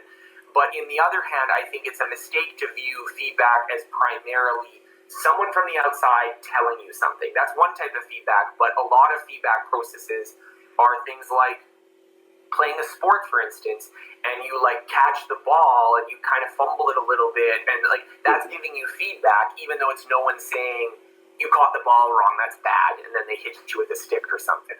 So feedback, I tend to think of it as much broader. It's really any kind of information that's coming after you do some sort of learning performance. So it could be in the form of an evaluation, of a grade, of a score. It could be in the form of some sort of verbal information by a coach, a peer, or a colleague, etc. But it could also just be information supplied by interacting with reality. And that's one of the reasons why you can get a lot better learning a language without having a teacher who is actually telling you what you're doing wrong, just by having conversations with people, because you know when you said something and they don't understand it, right? Yeah. So that's a form of feedback. Okay, so feedback is that broader concept, and that's principle 6.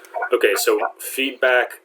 So let me run through these one more time. We start with meta-learning, and then focus, then directness, then drill, then retrieval, then feedback. We talked about retention. Is there anything else we should talk about retention, or do you want to move to intuition? Yeah, we talked about retention already a little bit with the forgetting and proceduralization stuff. And so intuition is just this idea that we were talking about before about chunking, and I mentioned the chess stories. And so intuition has a lot of that. And then finally, experimentation is kind of a broader meta skill, which is the idea that a lot of people come and ask me. So the reason I wrote this chapter on experimentation specifically is that a lot of people come and ask me, and they want to know exactly what they should do. So they give me their study plan. Is that a good studying plan? And the problem is that I can't really tell them often because there's so many variables that I don't know and I'm not in their situation. But also because learning itself is a bit of a control process, that you try something, you get information, and you adjust, right? And that's not only true at the sort of the object level of what you're trying to learn, but also at the meta level of how you're trying to learn it. And so this book that I've written gives a lot of good mental models that you can use to apply to your learning, and it gives a lot of specific tactics. But at the end of the day, there is a process of actually applying it and getting feedback and trying it and adjusting and working on this. And that applies at the learning level, at the lower levels, but especially at the mastery levels. You know, a lot of the things that I've done that I thought, well, this will work really well for learning this, and then it turned out to be a total bust. So there's definitely a difference between theory and practice, and sometimes something can sound really well in theory, and then you start doing it and you're like, oh, but it has this problem, and I didn't foresee that when I devised this strategy. So to use we were talking about me creating the script to download Chinese flashcards. Oh, yeah. What I had not anticipated, but which is a big problem, is words that mean different things but have the same characters. So that was that sort of like multiple senses of one word. So I would have a word in the example sentence and then the definition, but the example sentence would not be of that definition because I just it wrong. And so that's something that, after you process 20,000 flashcards, you're like, oh, this is an issue I wasn't foreseeing. So that's kind of a technical error, but all sorts of things like that. And so experimentation really is just to wrap that up, is that you need to take these ideas and you need to apply them. But if you don't have the mindset of experimentation, if you have this sort of rigid, it's about doing exactly this, you're going to fail for sure.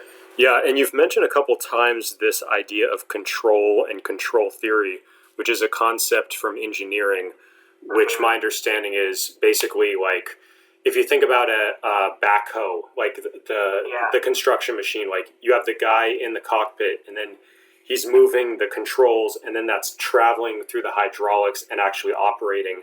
And you might be getting some vibration back, like if you're playing Xbox, you get the rumble in the controller, or you get other feedback. So that control process, my understanding what that means is you have something out in the world you're trying to control, and then there's certain things you can do, and then you need to be paying attention to the feedback coming back to make sure what you're trying to do is what actually happening, and if it's not happening, you need to continually adjust until you do get it the way you want it.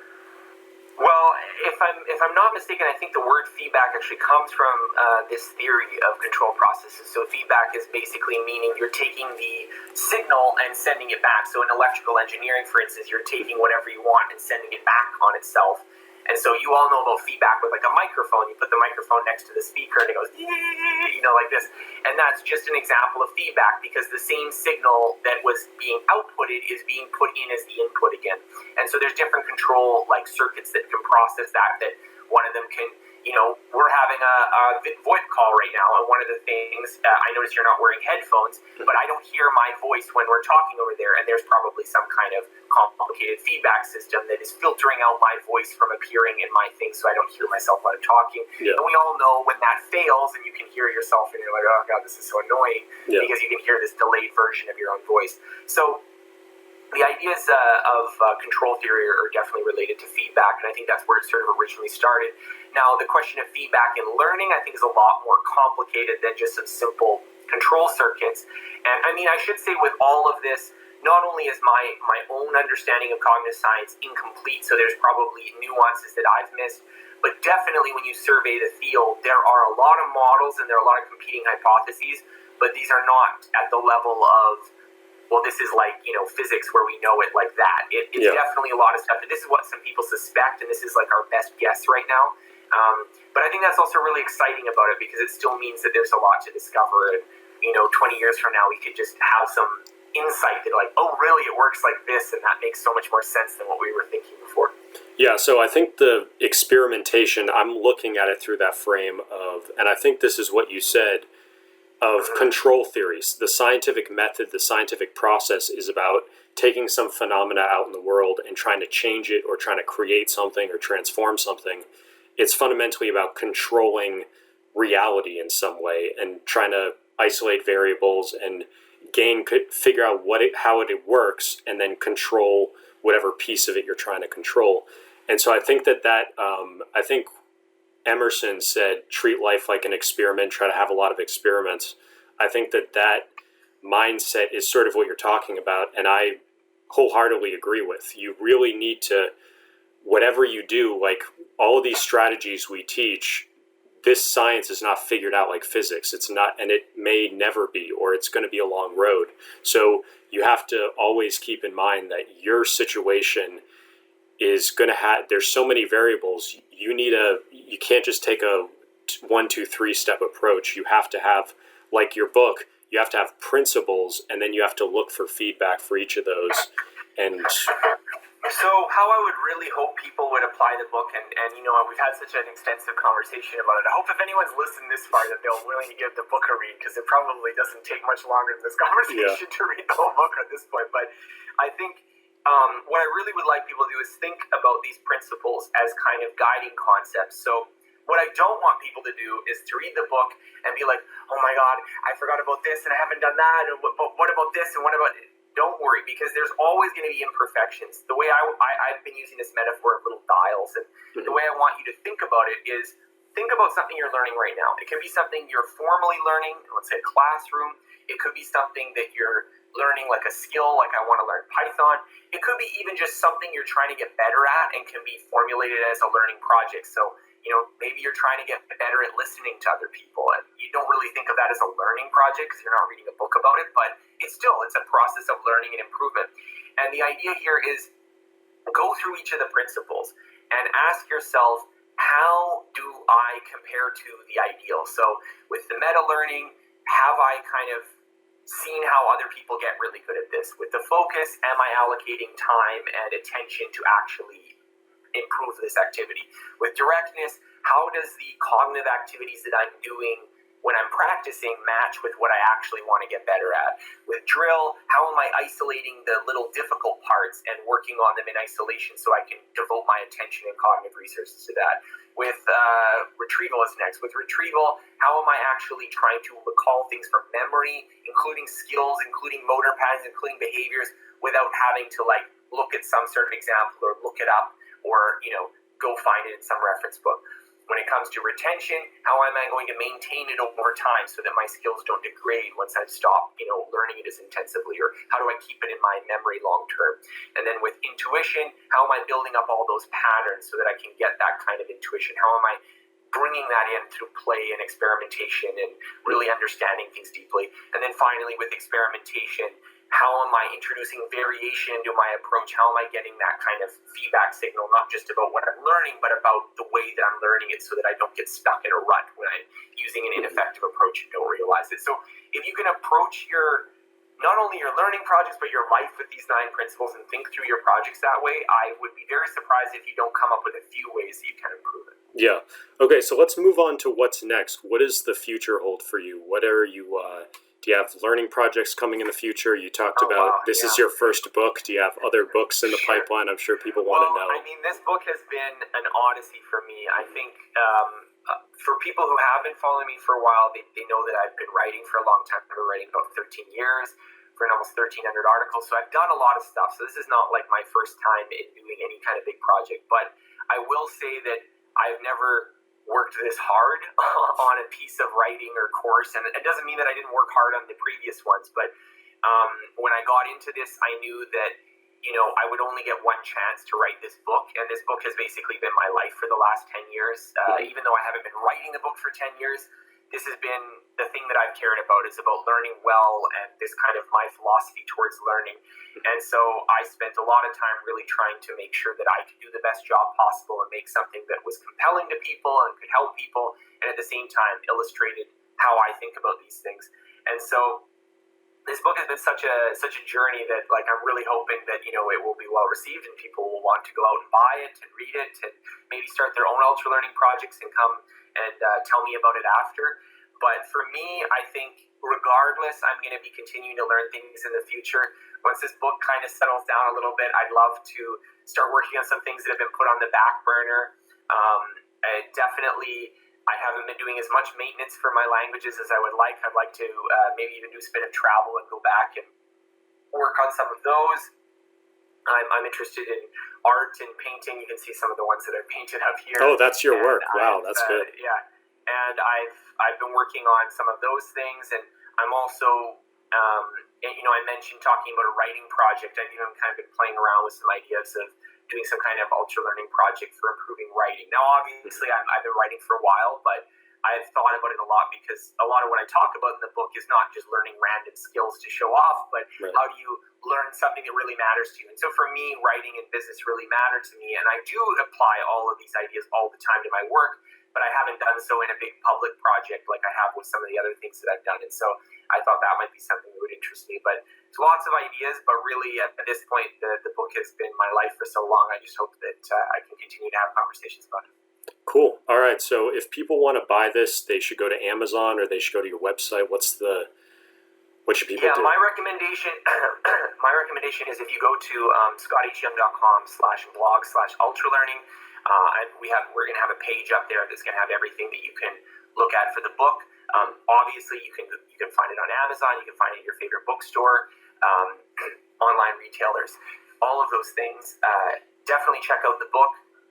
Worked really hard on it. I think that if you've, as I said, if you come this far in the conversation, you might as well read the book. Yeah, you might as well. It would be a real shame to just have our kind of haphazard summary of it. I did really work a long time to try to make it as comprehensible and instructive as possible.